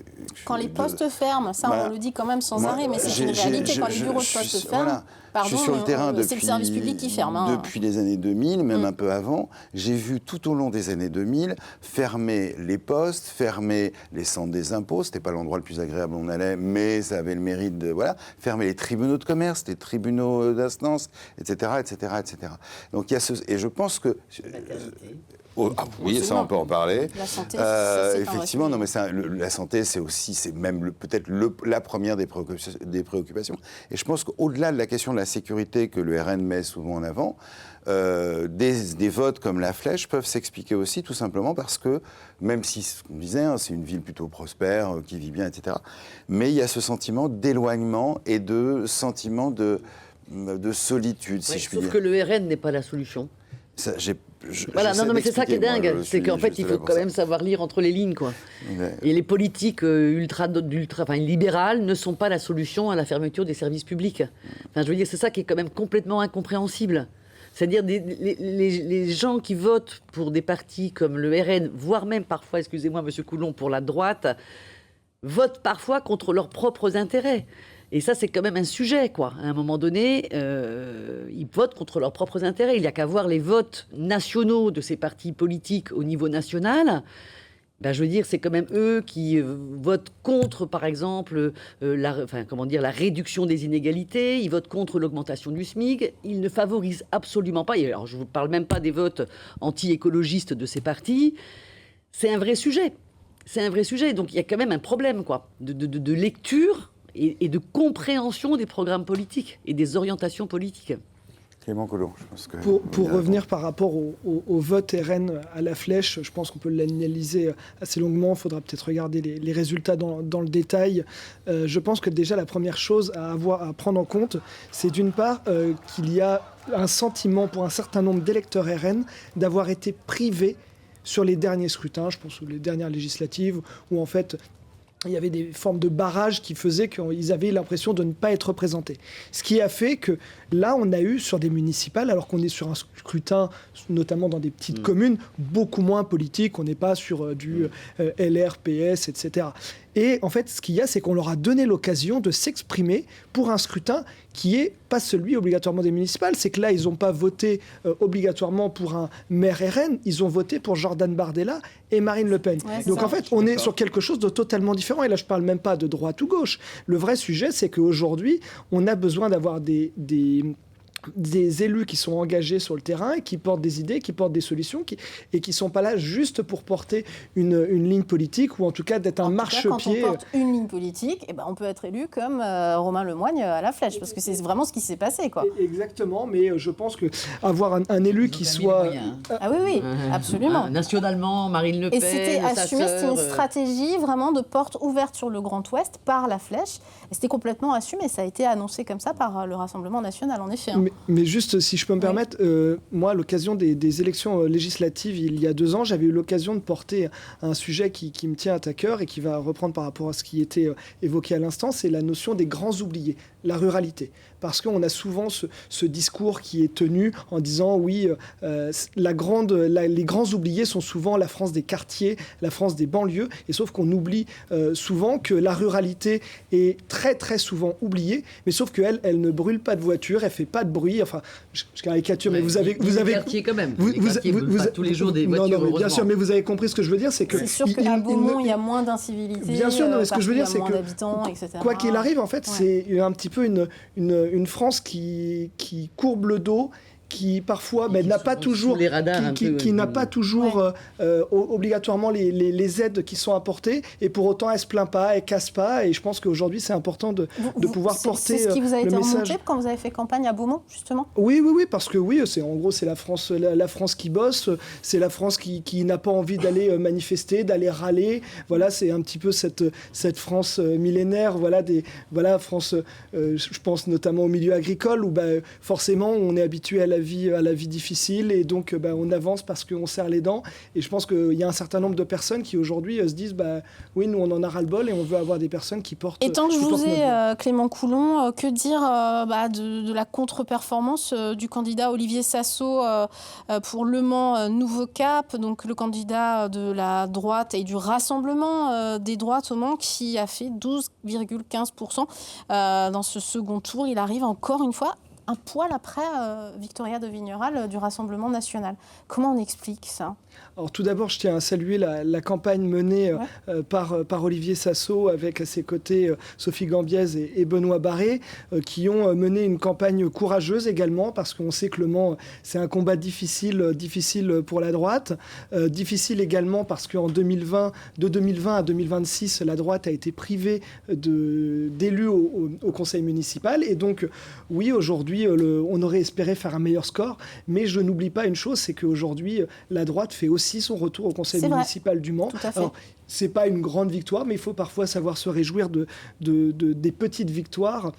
Et donc voilà, je suis heureux pour eux, heureux que la droite puisse à nouveau faire entendre sa voix au conseil municipal. On a été présent sur un certain nombre de thématiques, que ce soit la sécurité, que ce soit le développement économique, et je pense que on a eu l'occasion d'en parler tout à l'heure avec Olivier Sasso. Je pense que ce sera une opposition qui sera constructive, et leur amour pour le Mans. C'est le moment peut-être de rappeler, Emmanuel Chevreul, quelle est la règle d'attribution des sièges au conseil municipaux. Alors c'est vraiment la prime au sortant. Ma pauvre dame. Non, c'est pas compliqué. Vous avez moins d'une minute pour expliquer ça à nos téléspectateurs. En général, j'ai un tableau avec l'explication. C'est vraiment la prime au sortant. En fait, c'est ce qu'on appelle la prime au sortant. C'est-à-dire que, en fait, l'idée, c'est quoi ? L'idée, c'est que les oppositions, quelles qu'elles soient, puissent avoir la parole dans les conseils municipaux, puissent être représentées, mais en même temps de donner une majorité suffisante et stable aux vainqueurs pour qu'ils puissent gouverner de manière effectivement stable. Donc, en fait, qu'est-ce qui se passe ? Vous avez donc, je vais simplifier, mettons, vous avez une ville de 100, vous avez 100 élus. Ça n'existe pas à part à Paris, mais peu importe. Vous avez donc 100 élus. Qu'est-ce qui se passe ? La liste arrivée en tête, qu'elle ait fait 50% au premier tour ou arrivée en tête au second tour, quel que soit son score. Ce qui est le cas, on va le voir là, à la Suze, par exemple, ou effectivement à la Flèche, d'ailleurs, puisque Romain Lemoyne n'a pas fait 50%. Cette liste-là, elle obtient automatiquement la moitié, donc 50 plus 1, donc 51 sièges. Et ensuite, les 49 qui restent, si je reste sur mon exemple, sont répartis à la proportionnelle. Mais y compris la liste qui est arrivée en tête. C'est ça qu'on a tendance à parfois oublier, ce que j'expliquais il n'y a pas encore très longtemps. Ce qui veut dire qu'en fait, en gros, si vous faites 50%, vous avez 75% des sièges et donc une majorité stable. Mais vous avez une opposition qui peut s'exprimer. C'est sans doute pas un système parfait. Alors, ce qui est intéressant, c'est que sur cette élection-là, exceptionnelle, on a changé de mode de scrutin à Paris, notamment, Paris-Lyon-Marseille, fameuse loi PLM. Et là, la prime au sortant, elle est que de 25%. Donc, ce qui veut dire, par exemple, sur mes 100 conseillers, j'en ai 26 qui vont à la liste arrivant en tête. Et puis ensuite, c'est les 74 autres qui sont répartis à proportionnel. Ça fait que la majorité est aussi quasi assurée, mais de manière moins nette. Ça va être intéressant, il va être intéressant de voir. Alors, on a les résultats pour l'instant que de Marseille, où là, le maire sortant obtient 56%, je crois à peu près, ce qui n'est pas une surprise avec le désistement de Sébastien Delogu. Donc il est largement en tête, donc lui il aura plus de 50%. Ce sera intéressant de voir à Paris, où il n'est pas impossible qu'aucune des listes n'obtienne 50%. À Lyon, il y aura forcément 50%, puisqu'il n'y a que 2 listes et on n'a pas encore les résultats. Et donc, au conseil municipal du Mans, on peut dire que vous pensez avoir combien de sièges pour la liste menée par Olivier Sasso? On est dans quelle proportion? Je n'ai pas calculé, je vous laisserai dire. Nous, je pense qu'on sera entre 6 et 7 élus, si j'ai bien compris, pour l'Union. Pour le Mans. Donc, effectivement, mené par Marietta Caraman. Voilà, c'est ça, à peu près. Donc, écoutez... C'est un combat qui s'est mené, ouais. Il y a eu une belle campagne. Nous, on a vraiment accentué sur les solidarités entre les territoires, les solidarités entre les gens, un programme aussi de transition écologique avec davantage d'écologie. Vous allez continuer à mener, et on va continuer à travailler et on va surtout continuer à accompagner nos élus avec la force qu'on a constituée, force citoyenne, force politique. Et ça, je pense que c'est quelque chose de très positif. Solidarité, écologie et puis justice sociale. Clément Coulon. Moi, j'avais juste deux petites choses à dire. La première, c'est que je voulais saluer la belle victoire de Benoît Nicolardot à Sablé-sur-Sarthe. C'est une victoire. On lui transmettra. C'est une victoire symbolique, en tout cas, pour la droite. Et puis, en tout cas, ne pas oublier de dire que la droite reste malgré tout majoritaire sur l'ensemble du territoire, parce que souvent, on a tendance à dire les grandes villes, mais c'est vrai que si on prend en compte la ruralité, je pense que la droite a fait quand même une belle performance sur les municipales. Je vous remercie tous les deux d'être passés sur ce plateau.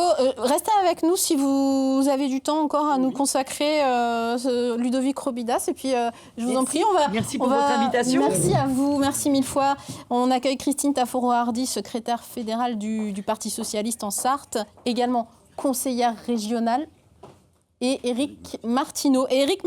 Qui député de la 3e circonscription qui est arrivé. Christine Tafforo, Éric Martineau, venez, je vous en prie. Je voulais finir avec vous. Venez, installez-vous pendant qu'on discute, il n'y a pas de problème. Je voulais voir avec vous quand même, encore Ludovic Robidas, une question qu'on n'a pas vraiment évoquée, mais et vous l'avez un petit peu évoquée, vous. Au-delà de la méconnaissance du statut de maire, de la fonction de maire et de ce que c'est que d'être maire. Pourquoi vous rempilez? Parce que vous, c'est votre 5e... Alors, c'est mon quatrième mandat. Ce sera le 2e en tant que maire, un en tant qu'adjoint, en tant que conseiller municipal. Quand on est maire d'une commune comme Rouet, combien d'habitants? 840. Ouais, c'est ça. Ouais. C'est quoi la motivation? Parce que vous avez un vrai travail à côté, j'allais dire. Je pense que c'est la richesse des gens qui sont dans le village, en fait. Être maire, c'est un engagement déjà tous les jours. On est mobilisé 7 jours sur 7, 24 heures sur 24. On gère des tas de choses. C'est un panel de compétences qui est impossible à décrire. Est-ce qu'il n'y a pas trop d'administratif? C'est ce qu'on nous disait sur ce plateau la semaine dernière. Est-ce qu'on n'est pas un peu écrasé de plus en plus par l'administratif? Je les vois sourire. Bien sûr que si. Et puis là, j'en fais appel à nos députés. On a déjà échangé sur ce sujet.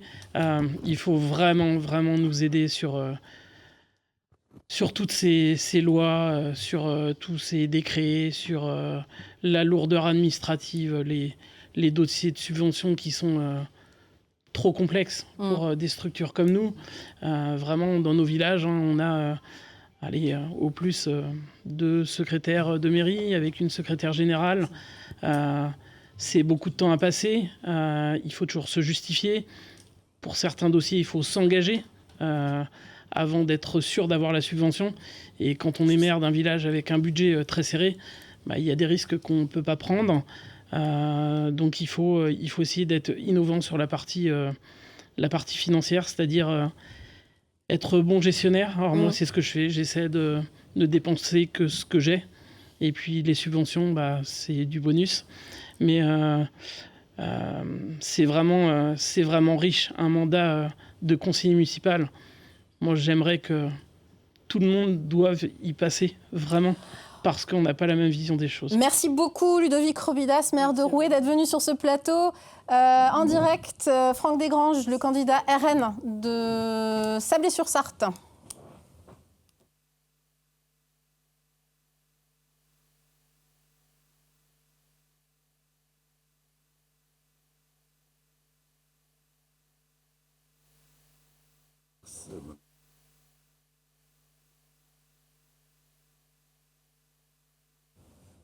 On revient parce qu'on n'a pas de son. Vous avez vu, on a un petit problème technique avec le candidat RN de Sablé-sur-Sarthe, Franck Desgranges. Merci d'être avec nous. Donc, je disais, Éric Martineau, député de la 3e circonscription de la Sarthe, Christine Tafour-Hardy, secrétaire fédérale du Parti socialiste en Sarthe, conseillère régionale également, il faut le dire. Et puis, vient d'arriver sur ce plateau Anthony Trifot, un maire également de Montfort-le-Génois, vice-président du conseil départemental, commission jeunesse, éducation. Un mot sur la victoire quand même de Stéphane Le Foll ce soir, on va dire nette quand même, victoire nette et sans bavure, on peut le dire. Oui, satisfaite de votre candidat ? Très, très satisfaite. On l'a suivi et on sait quel personnage on a accompagné. Ça a été une campagne extrêmement intense, compliquée aussi. On ne nous a pas forcément ménagé. Vous avez fait campagne ? Il n'a pas été réélu dans un fauteuil comme vous pouvez l'imaginer. Certains observateurs disaient qu'il sera réélu dans un fauteuil. Non, ce n'est pas le cas. Oui, il sera peut-être, c'était leur projection, mais on a fait une très belle campagne, on a fait de très belles rencontres, on est allé vraiment à la rencontre d'un maximum de personnes. Donc ça a été très très riche dans différents quartiers du Mans. Enfin, c'est une vraie richesse d'aller au contact direct des gens. Éric Martineau, monsieur le député, je voulais vous faire réagir quand même à peut-être des flagrations, on peut dire, dans le Sud-Sarthe. Oui. Vous êtes habitant du Sud-Sarthe, vous connaissez bien la Flèche. J'imagine que... je ne saute pas au plafond de joie, voilà. Ça c'est certain. C'est certain. Donc merci de m'inviter. Donc, je sais que vous avez fait partie des soutiens de Nadine Grelet-Certenais, effectivement, dans cet entre-deux tours. Moi, j'ai toujours été convaincu que de toute façon qu'il fallait qu'on soit unis pour vaincre cette montée du RN dans nos campagnes, dans la ruralité, c'est certain, y compris dans une ville comme La Flèche, 15 000 habitants. Je ne vous cacherai pas que même l'an dernier, déjà, on commençait à préparer les choses et de se dire que si on n'était pas unis, on pouvait perdre. Alors, vous-même, en 2024, lors des législatives anticipées, oui. Ça a été très compliqué en face du candidat RN. Tout à fait. Et c'est pourquoi j'ai été loyal, parce que je suis convaincu que ce mot est important, y compris en politique. Et donc, je n'oublie pas que Nadine Grelet avait ouvertement appelé à voter pour moi en convoquant une conférence de presse le mercredi avant le deuxième tour des élections, en appelant très clairement à voter pour moi. Et c'est pourquoi il faut quand même être logique, c'était pas possible que je fasse autrement. Et déjà humainement, personnellement, c'est quelqu'un qui n'a pas démérité pour sa ville. Et donc, moi, je suis très triste pour Nadine ce soir, même on va dire, pour tous les Républicains, y compris même la liste de M. Da Silva, par rapport à parce que quand vous regardez, il y a une victoire, oui, mais d'une centaine de voix.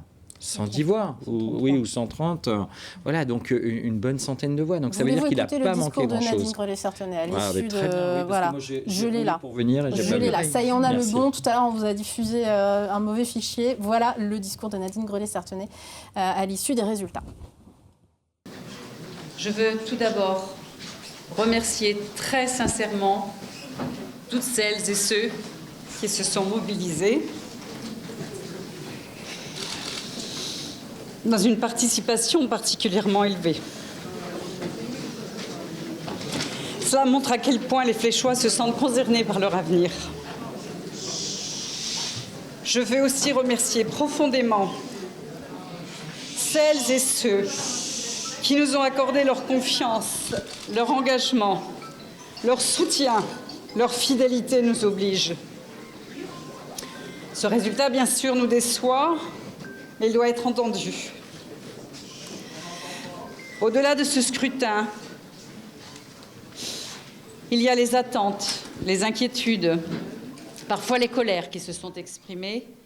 Nous devons les regarder avec lucidité. Ce soir, nous pensons aussi à toutes celles et ceux qui font vivre la Flèche au quotidien, les associations, les bénévoles, les acteurs culturels, les sportifs, les solidaires.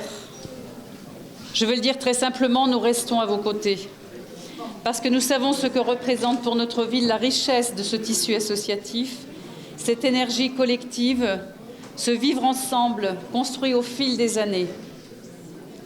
Ces dernières semaines ont été marquées par des tensions, des excès, des dérapages que nous ne pouvons pas accepter, des propos violents sur les réseaux sociaux, des dégradations, des actes qui abîment le débat démocratique. Je veux le dire avec force, la vie publique mérite mieux que cela. La Flèche a besoin.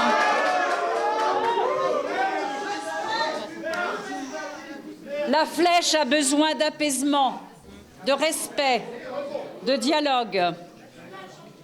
Avec mon équipe, nous resterons pleinement engagés au service des Fléchoises et des Fléchois. Parce que l'engagement pour une ville ne s'arrête pas à une élection. C'est une communauté humaine, vivante, diverse, que nous continuerons à défendre. Ce soir, je veux enfin vous adresser un message simple.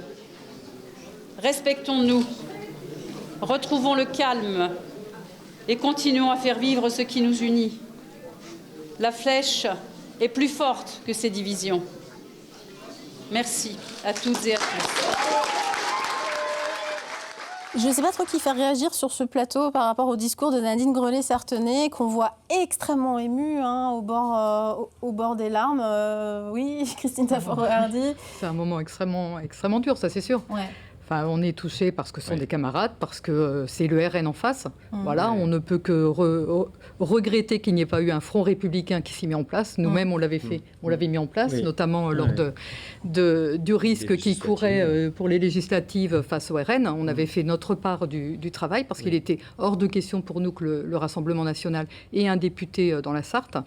Et là, on ne peut que regretter que la droite n'ait pas fait la même chose, n'ait pas mis en place ce front républicain. Après, d'autant plus touché que la Flèche, ce sont mes années lycée, ce sont des amitiés aussi sur la Flèche, et que face au RN, c'est inentendable. Voilà, inentendable. Donc moi, j'entends encore, lors du meeting de Nadine et de sa liste cette semaine, des paroles de citoyens impliqués dans la vie locale. Mais vraiment, ça nous tirait les larmes aux yeux parce que leurs inquiétudes. Voilà, que sera demain ? On voit de toute façon l'évolution des choses dans des villes RN et on voit bien les libertés qui disparaissent aussi, les associations qui sont quand même touchées. Donc c'est vrai qu'ils se posent énormément de questions et qu'ils soient dans une telle détresse, ça peut pleinement s'entendre. Après, on a cette situation, il faudra qu'on arrive à rebondir et à faire en sorte de préparer l'avenir et de le faire le plus sereinement possible avec des... Vraiment, c'est vrai qu'elle évoquait les réseaux sociaux. J'en ai encore vu passer dans la journée. C'est insupportable, quoi. S'abaisser à ce genre de choses sous anonymat le plus complet, c'est insupportable. C'est la problématique des réseaux sociaux. Anthony Trifot, votre réaction à ce qui se passe du côté de la Flèche, est-ce que ça dit quelque chose, en fait, du climat qu'on a peut-être vécu aussi un petit peu lors de cette campagne ? Oui, merci de votre invitation en tout cas ce soir. Pour clore en plus, c'est pas facile, vous n'avez pas la meilleure place. C'est en effet, mais je veux y participer avec plaisir, avec honnêteté et avec mon regard de maire. Parce qu'en fait, quand on choisit d'être maire, c'est qu'on s'engage pour l'intérêt général. Mon seul regret aujourd'hui, de manière globale, c'est de voir une politisation du scrutin municipal. De n'importe quelle manière. Aujourd'hui, je pense qu'il y a un risque pour la démocratie locale, pour l'intérêt général. Un maire, il a des comptes à rendre à ses habitants. Il n'a pas des comptes à rendre à des partis. Et quand je vois la politisation de la Flèche, mais dans d'autres endroits également de notre territoire, je trouve qu'on dépasse le cadre du respect du maire, homme ou femme, qui s'engage d'ailleurs. Et ça, je crois que Ça reste... alors, c'est mon 2e mandat de maire. Je suis élu depuis 2008. Et je vois depuis toutes ces années une déviance et un risque pour notre démocratie. Je vois des maires qui se font accaparer par des partis politiques. Je vois des maires qui demandent des soutiens dans leur campagne à des partis politiques. Moi, je suis avec une forte identité rurale et je pense qu'en effet, les habitants ne veulent pas en fait avoir un programme idéologiste, mais plutôt des solutions concrètes. Nos habitants attendent des réponses à leurs préoccupations. Et aujourd'hui, d'avoir en effet une politisation comme j'ai pu le voir sur les 2 tours. Pour quand même un parti. Complètement. Et c'est ce que je peux regretter en fait. Si le vote des Fléchoises et Fléchois s'est déroulé de cette manière-là, je peux que le regretter. Moi, je pense que les candidats sont légitimes pour porter des programmes sans avoir des forts soutiens comme on a pu le voir, y compris dans des partis politiques et sur des villes comme La Flèche. Après, c'est l'électeur qui fait son choix. Absolument. Voilà. Et moi, je respecte cette démocratie-là. Mais malheureusement, je vous le dis très honnêtement, je pense que les prochaines municipales vont être très très dures. Parce que on a vu que 2 communes en Sarthe sans élus se présenter. On a vu 75% des communes qui n'avaient qu'une seule liste. J'en fais partie. Alors qu'il y a 6 ans, on n'avait quand même pas ce résultat-là. Que va-t-elle les prochaines municipales dans 7 ans ? Avec une montée de la politisation du scrutin, beaucoup de nos concitoyens ne vont pas vouloir s'engager. Parce que quand on constitue une liste en tant que maire, on la veut le plus souvent apolitique. Enfin, c'est peut-être le mot qui ne plaît pas. Large, mais on a tous nos sensibilités, mais on veut rassembler pour le bien de nos habitants, pour ensemble trouver des solutions concrètes dans l'intérêt général. Et je le dis, on n'a pas à s'immiscer dans les idées des partis. Et là, encore une fois, on vient encore blesser notre population. On est dans une communauté d'habitants qui a besoin d'unité aujourd'hui. Et en amenant la politique dans le scrutin municipal, on va diviser. On le voit à La Flèche, que ce soit sur les réseaux, avec des messages violents, que ce soit sur le terrain, avec du non-respect des idées des uns et des autres. Je me dis qu'en effet, les communes ont de forts soucis à se faire si le débat se politise. Emmanuel Chevreul. Non, juste, effectivement, je trouve que c'est très intéressant, parce que moi, ce qui m'interpelle vraiment ce soir, c'est pourquoi La Flèche et pas Sablé et pas Le Mans. Alors, je dis pas, mais c'est pourquoi un tel score à la fin. C'est ça qui est aussi qui est très surprenant. C'est-à-dire que... Alors que les gens se sont mobilisés massivement pour voter à La Flèche. Il n'y a aucun sujet sur la légitimité du vote. Ouais. Mais pourquoi ça se passe comme ça à La Flèche, alors qu'à Sablé, le candidat fait 10 points, qu'au Mans, il fait 15 points, c'est-à-dire des scores bien en deçà de ce qu'on trouve sur des élections européennes, présidentielles, etc., pour le législatif, même pour le RN. Donc pourquoi La Flèche ? Je crois que ça, c'est l'une des clés pour comprendre effectivement, et au-delà de la sociologie de la commune, qui n'est pas, je pense, de ce que j'en sais, pas extrêmement différente justement de celle de Sablé. Il y a vraiment des questions à se poser. Mais je trouve ce que vous avez dit, permettez-moi de vous le dire, est très intéressant, parce que, effectivement, je pense ce qu'on a dit depuis le début de la soirée, c'est que La Flèche, c'était un peu la tête de gondole du RN. Donc effectivement, vous l'avez dit, en fait, peut-être l'une des clés de ce succès à La Flèche, c'est la politisation. C'est-à-dire qu'on a eu 3 listes estampillées sur des partis politiques bien marqués, ce qui n'était pas, par exemple, alors évidemment Le Mans, mais ça c'est toujours le cas, mais ce qui n'était pas le cas par exemple à Sablé, où alors, il y avait une liste de gauche, il y avait du divers gauche, du divers droit, parce qu'il faut mais nuancer. Moins marqué. Ouais. Et moins marqué avec des programmes sans doute plus locaux, etc. Et donc je pense que c'est une piste en tout cas, mais il va falloir que de toute façon, effectivement, et en effet, on voit les résultats au fil de l'émission. Dans les différentes communes, mis à part La Flèche, en effet, on a des scores qui sont souvent au coude à coude, et ça paraît assez logique. Ivray-l'Évêque, par exemple, si on prend Ivray... est-ce que vous pouvez me mettre Ivray-l'Évêque ? Voilà, on voit que Mickaël Juigné agir pour Ivray-l'Évêque. Est réélu confortablement, etc. Élu face à Damienne Fleury, qui perd son siège. Ça ne va pas plaire beaucoup à Christine Dacro, qui va peut-être se réjouir des résultats de la Suze, par contre. Oui, absolument. La Suze. Allez, on part à la Suze, on regarde, si vous voulez bien. Voilà. Philippe Saudubré, Dynamique Suzeraine, 46,90% devant Caroline Roton-Vivier.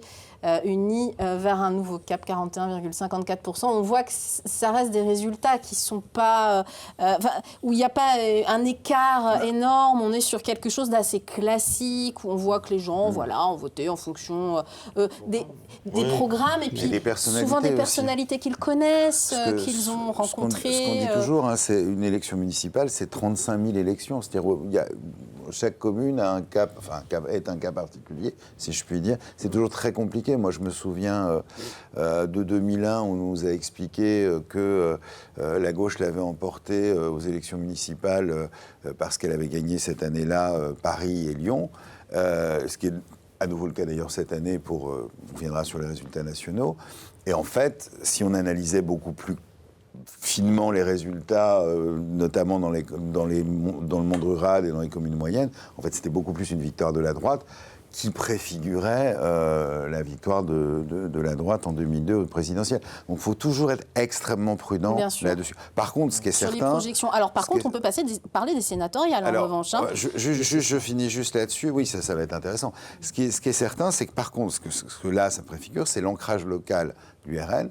Et à la fois à travers les résultats de la flèche. Et une deuxième chose quand même qu'on n'a pas dite, mais qui me semble importante, c'est que jusqu'à maintenant, le RN arrivait à faire des listes complètes. Comment ? Ça veut dire aujourd'hui, donc ils y sont arrivés à la Flèche, à Sablé, à Bazouges-Cré. Il y a eu des candidats ouvertement RN, même si la liste n'était pas RN, à Donfront, à Ligné-Saint-Gervais, je crois à Saint-Célerin, mais je dis peut-être une bêtise là-dessus.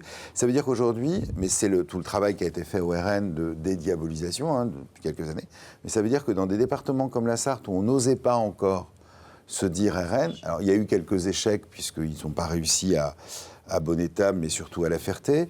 Mais globalement, ça veut dire qu'aujourd'hui, sur la Flèche, vous avez, alors je crois que ça doit être 33, je pense, élus, vous avez 33 personnes ou Sablé, qui n'ont pas, alors je ne vais pas dire qui osent dire, mais qui n'ont plus peur de dire qu'elles sont, qui s'affichent en fait RN. Et ça, c'est aussi une nouveauté, parce que dans les grandes villes, ça fait longtemps, mais dans nos campagnes, jusqu'à maintenant, le vote RN, il est fort, on l'a dit. Par contre, les gens ne s'affichaient pas. Et là, on a vraiment cette évolution de dédiabolisation ou d'institutionnalisation, appelons-le comme on le veut, mais véritablement, en tout cas, d'affichage. On rappelle rapidement que ça va compter ce vote pour des municipales pour les sénatoriales qui ont lieu en septembre 2026 sur notre territoire. On rappelle ça. Dans 3 voilà, donc 6 mois. Conseillers municipaux, entre autres. Ce que je voulais rebondir, c'était par rapport à ce que vous avez dit aussi, et c'est tout le paradoxe pour moi de l'analyse que je fais de ces élections municipales, c'est que oui, on a une politisation de certaines parties dans certaines villes, par les partis politiques, mais là surtout on a le Rassemblement national. Parce que sinon, à l'échelle nationale, ce qu'on a remarqué, c'est qu'on a beaucoup plus de listes sans étiquette. Et donc on a aussi des gens d'extrême droite déguisés dans les listes, que là on va voir ressortir pour les sénatoriales. Ça, c'est certain. Mais si on reprend les municipales 2026 par rapport à 2020, on a beaucoup plus de sans étiquette. Et là où on a de la politique, c'est là où on a du RN qui vient s'afficher, qui fait du rentre-dedans à l'échelon local. Donc ça sera très intéressant d'analyser vraiment après, là, dans les jours qui arrivent, tout ce qui s'est passé sur ces municipales. Le changement de mode de scrutin a sûrement fait aussi qu'on n'avait qu'une seule liste, par exemple, dans certaines communes. La fin du panachage.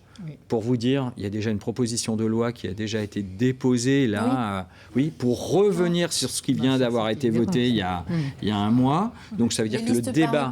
Tout le monde est à peu près d'accord pour dire dans les communes de moins de 1000 habitants. Mais c'est ça. La fin du panachage, beaucoup de gens la regrettent. Oui, carrément. Je pense que, moi, à titre personnel, j'aimerais bien que le débat revienne à l'Assemblée. C'est certain. Il va revenir. Et il va revenir. C'est Philippe Gosselin qui l'a Mais en déposé. effet, ce député est favorable, bien entendu, à cette souscription, de revenir sur ces échéances-là, parce qu'il faut redonner la parole et l'action aux maires et aux communes. Vous parlez des élections sénatoriales, mais moi, je vais vous dire, mais À quel moment on a parlé des élections communautaires dans ce scrutin? Absolument. Et pour autant, on figure bien sur le bulletin. Oui. Tout à fait. L'enjeu de demain, avant de parler sénatorial, il est des élections communautaires qui portent des politiques de développement économique, qui portent des politiques d'aménagement du territoire. Et sans ce bloc local, commune, intercommunalité, est-ce que demain les partis politiques seraient en capacité d'apporter des solutions à nos citoyens localement? Je n'y crois pas. Donc, moi, je trouve qu'aujourd'hui, on a franchi un cap et ces intercommunalités vont aussi subir des changements. Il faudra, en tout cas, que les présidents d'intercommunalités marquent l'ancrage territorial pour apporter toujours des solutions concrètes à nos habitants. Et puis ensuite, en effet, il y a les élections sénatoriales qui viendront après. C'est une cascade. Voilà, on voit bien qu'aujourd'hui, la politisation, encore une fois, de ce scrutin municipal, y compris dans des plus petites communes à dominante rurale, risque même, dans certains territoires comme la Sarthe, je le dis très honnêtement, d'avoir des intercommunalités qui prennent une grande place demain et qui déséquilibrent totalement notre département. Et ça, je crois que c'est aussi, pour les maires que l'on est, c'est ne pas se retrouver relégué à une politique du quotidien. On est là aussi pour aménager notre territoire et je compte sur les intercommunalités. Mesdames, Messieurs, merci mille fois d'être venus participer à cette soirée. J'imagine que vous avez encore fort à faire, chacun dans vos communes et structures. On va regarder le discours de Stéphane Le Foll à l'issue de la promulgation des résultats. Un long discours de Stéphane Le Foll. Et on reviendra avec notre collègue Agnès Milot, rédactrice en chef de RCF Sarthe, pour faire un petit bilan de cette soirée et revenir sur les résultats des 8 communes. D'abord, on est dans un moment politique où la fragmentation politique, partout, a été constatée avec un moment où, je l'ai toujours pensé, en politique, il ne suffit pas d'avoir un cap, il faut aussi avoir une boussole. Et moi, j'ai toujours gardé ma boussole. La ligne politique, pour qu'elle soit comprise, il faut rester constant, convaincu, cohérent. C'est, je le crois, ce qui fait qu'aujourd'hui, dans ce cadre, avec une quadrangulaire, on ait pu faire plus de 50% des voix.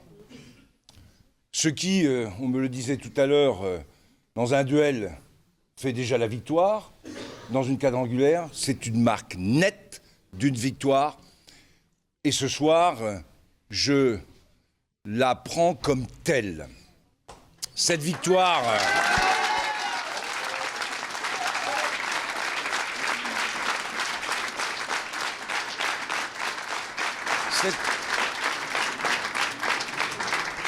Cette victoire, comme au premier tour, elle est dans tous les bureaux de vote, sauf un. Décidément, le même, il résiste, mais elle est nette, je l'ai dit, après avoir fait 43,50% des voix, on a progressé dans tous les bureaux de vote. Et c'est un point très important de la politique qu'on a conduite, et je ne l'oublie pas, avec toute l'équipe qui m'a accompagné pendant ces 6 dernières années. 6 dernières années où chaque quartier, chaque problématique a été traitée. Et il reste bien entendu des sujets qui sont latents. Le Mans n'échappe pas à une montée du Rassemblement national, avec plus de 16% des voix, qui confirme le premier tour.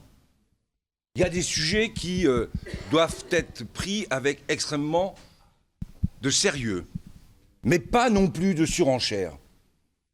J'ai toujours été conscient que la question de la sécurité était un sujet, mais j'ai toujours été aussi convaincu que ça ne se règle pas uniquement par la sanction. Elle est nécessaire, elle est indispensable, mais elle doit être aussi accompagnée de la prévention et d'éducation. C'est en tout cas la ligne qu'on s'est fixée, qui nous a donné des résultats et qu'on continuera à suivre.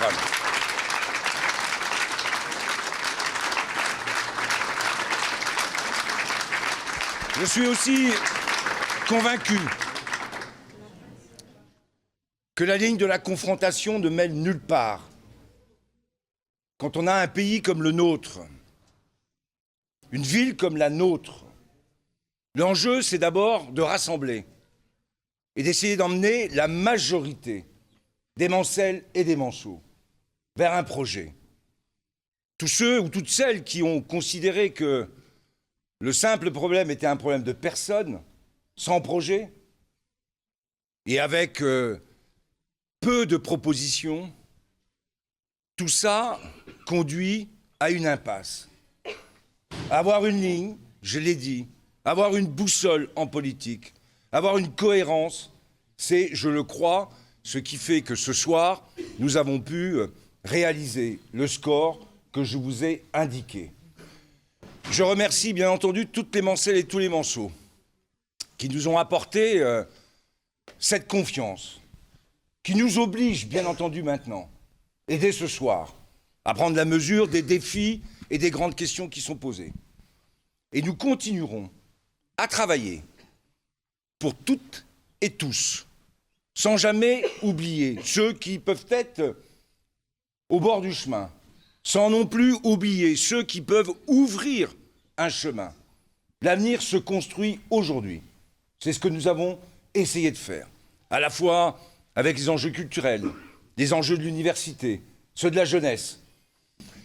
Et nous allons aussi y ajouter les grandes questions posées par la santé, le logement, l'éducation.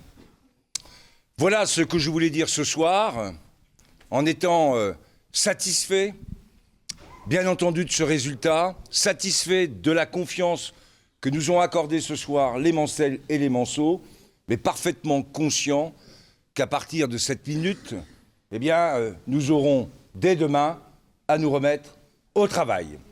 Merci beaucoup. Merci.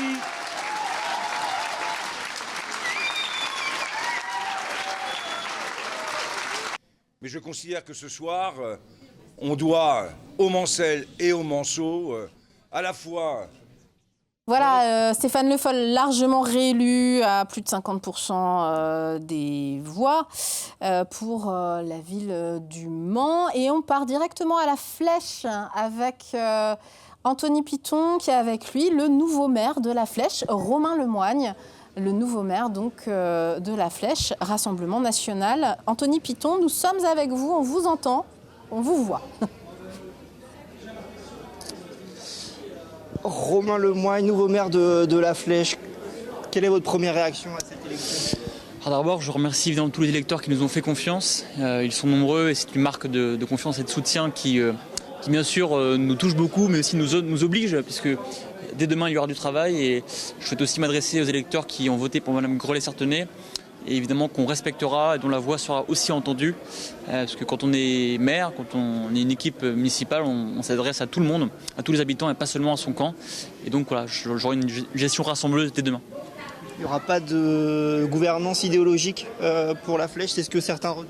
Pas du tout, puisque encore une fois, d'ailleurs c'est ce que pratiquent tous les maires RN en France, une gestion rassembleuse qui parle à tout le monde, qui s'adresse à toutes les forces vives de la ville. Et là aussi ce sera le cas à la Flèche, évidemment, une gestion qui rassemble tous les Fléchois et qui sert tous les Fléchois.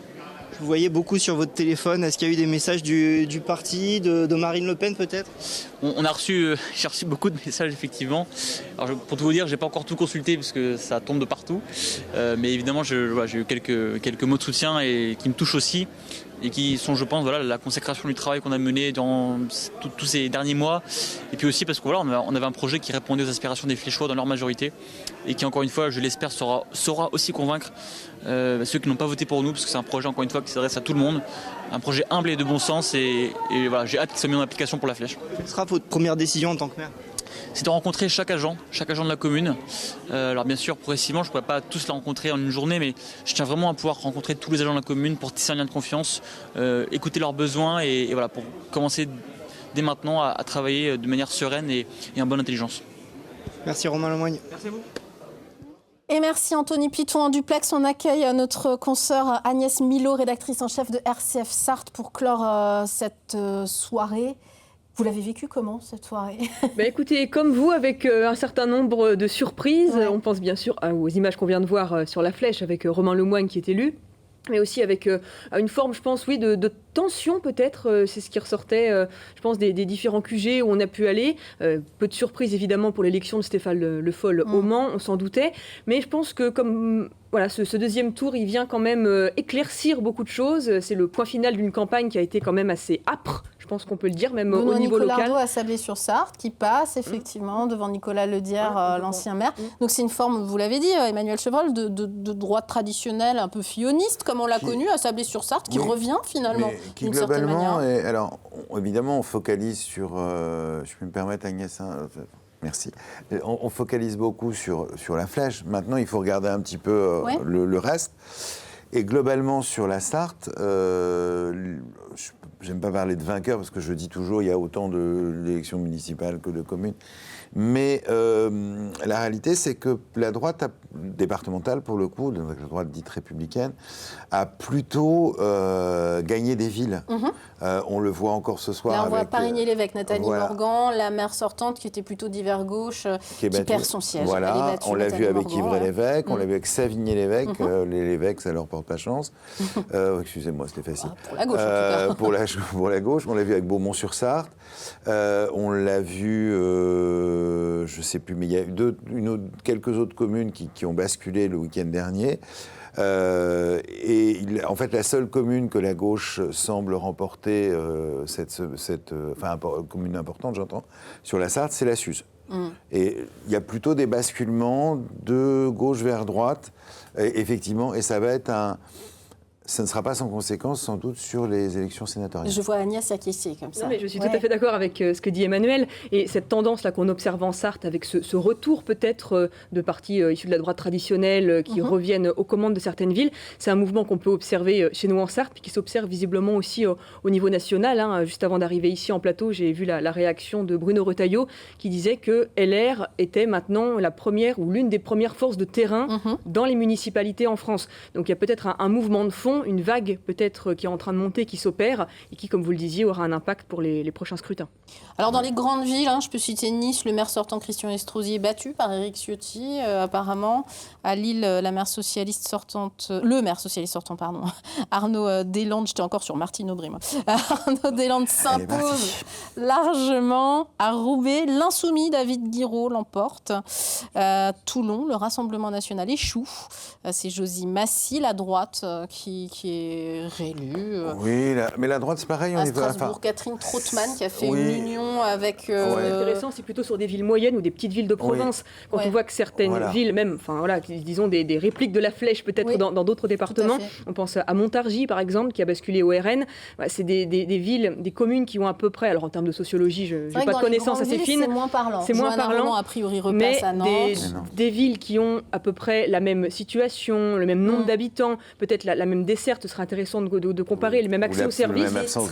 Les trains, les bus, les services publics, on en parlait, ça c'est important. Il y a un peu ces villes, alors pas jumelles, c'est pas le mot, puisque vous le disiez, il y a autant d'élections qu'il y a de communes en France, mais il y a des parallèles peut-être à dresser en termes de typologie de ces villes moyennes de province qui ont voté RN et qui ont un maire RN ce soir. Il y a peut-être une étude plus approfondie à mener. On va faire cette étude, on va demander à Jérôme Fourquet, notre...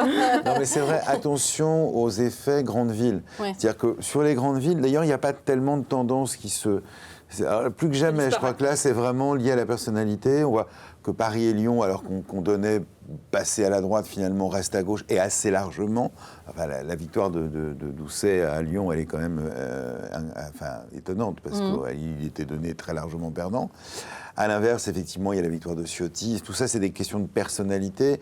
Les Verts, quand même, reculent. Ça, c'est incontestable. Ils perdent Strasbourg, ils perdent Besançon, ils perdent Poitiers. Bon, en même temps, ils avaient... bénéficier d'une vague qui avait surpris d'ailleurs beaucoup de gens en 2020, donc il y a une espèce de reflux.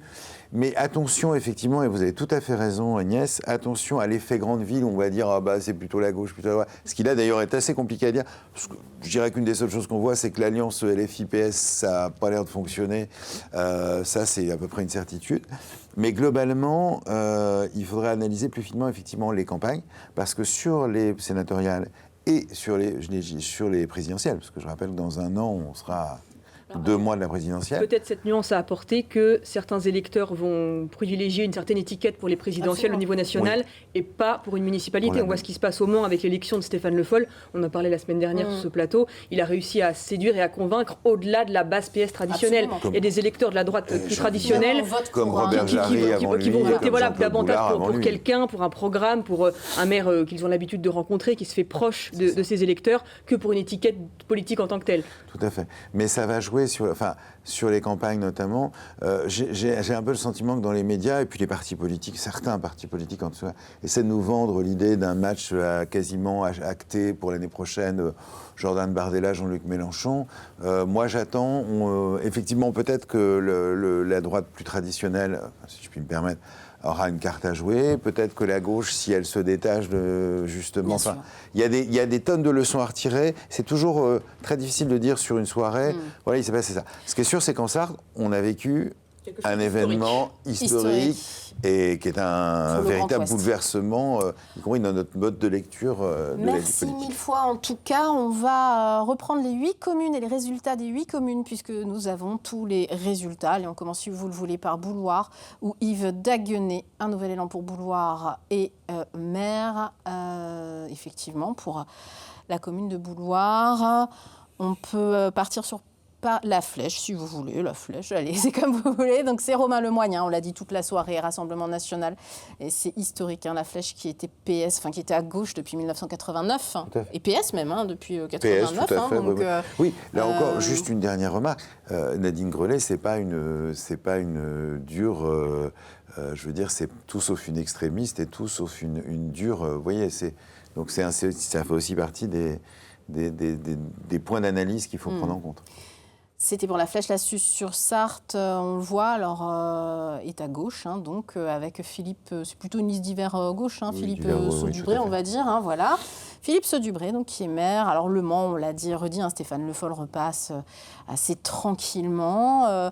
À Ligron, on n'a pas parlé de Ligron ce soir, où il y avait d'abord 3 listes, puis finalement il en restait 2 pour cette commune de 500 habitants, où on a beaucoup voté au premier tour. Je n'ai pas les chiffres du second, mais on a beaucoup voté à Ligron. Alors comme quoi, dans les petites communes, ça vote, et c'est super. Noël Brissot, donc, le maire sortant.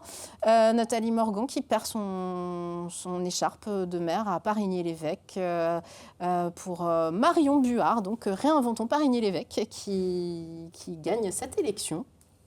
Sablé-sur-Sarthe, on l'a dit. Nicolas Ledière perd l'écharpe également au profit de Benoît Nicolardo, tous pour Sablé. Ivry-l'Évêque avec Mickaël Juigné, agir pour Ivry-l'Évêque qui remporte haut la main face à la maire sortante, Damienne Fleury, qui n'obtient que 33% et quelques des voix. Je pense que là, la désunion du conseil municipal sortant, donc plutôt d'hiver gauche, puisque Christian Poirier était l'un des adjoints de Damienne Fleury, a joué, etc. Et c'est pas... Alors, Ivray, c'est une commune qui bouge pas mal. Qui est assez volatile en termes de tendance. Souvent. Est-ce qu'on a fait le tour des 8 communes ? Est-ce qu'on peut... Oui, on a fait le tour des 8 communes. On vous remercie 1000 fois. On espère avoir été exhaustif sur les chiffres. Ils sont passés toute la soirée, vous l'avez vu.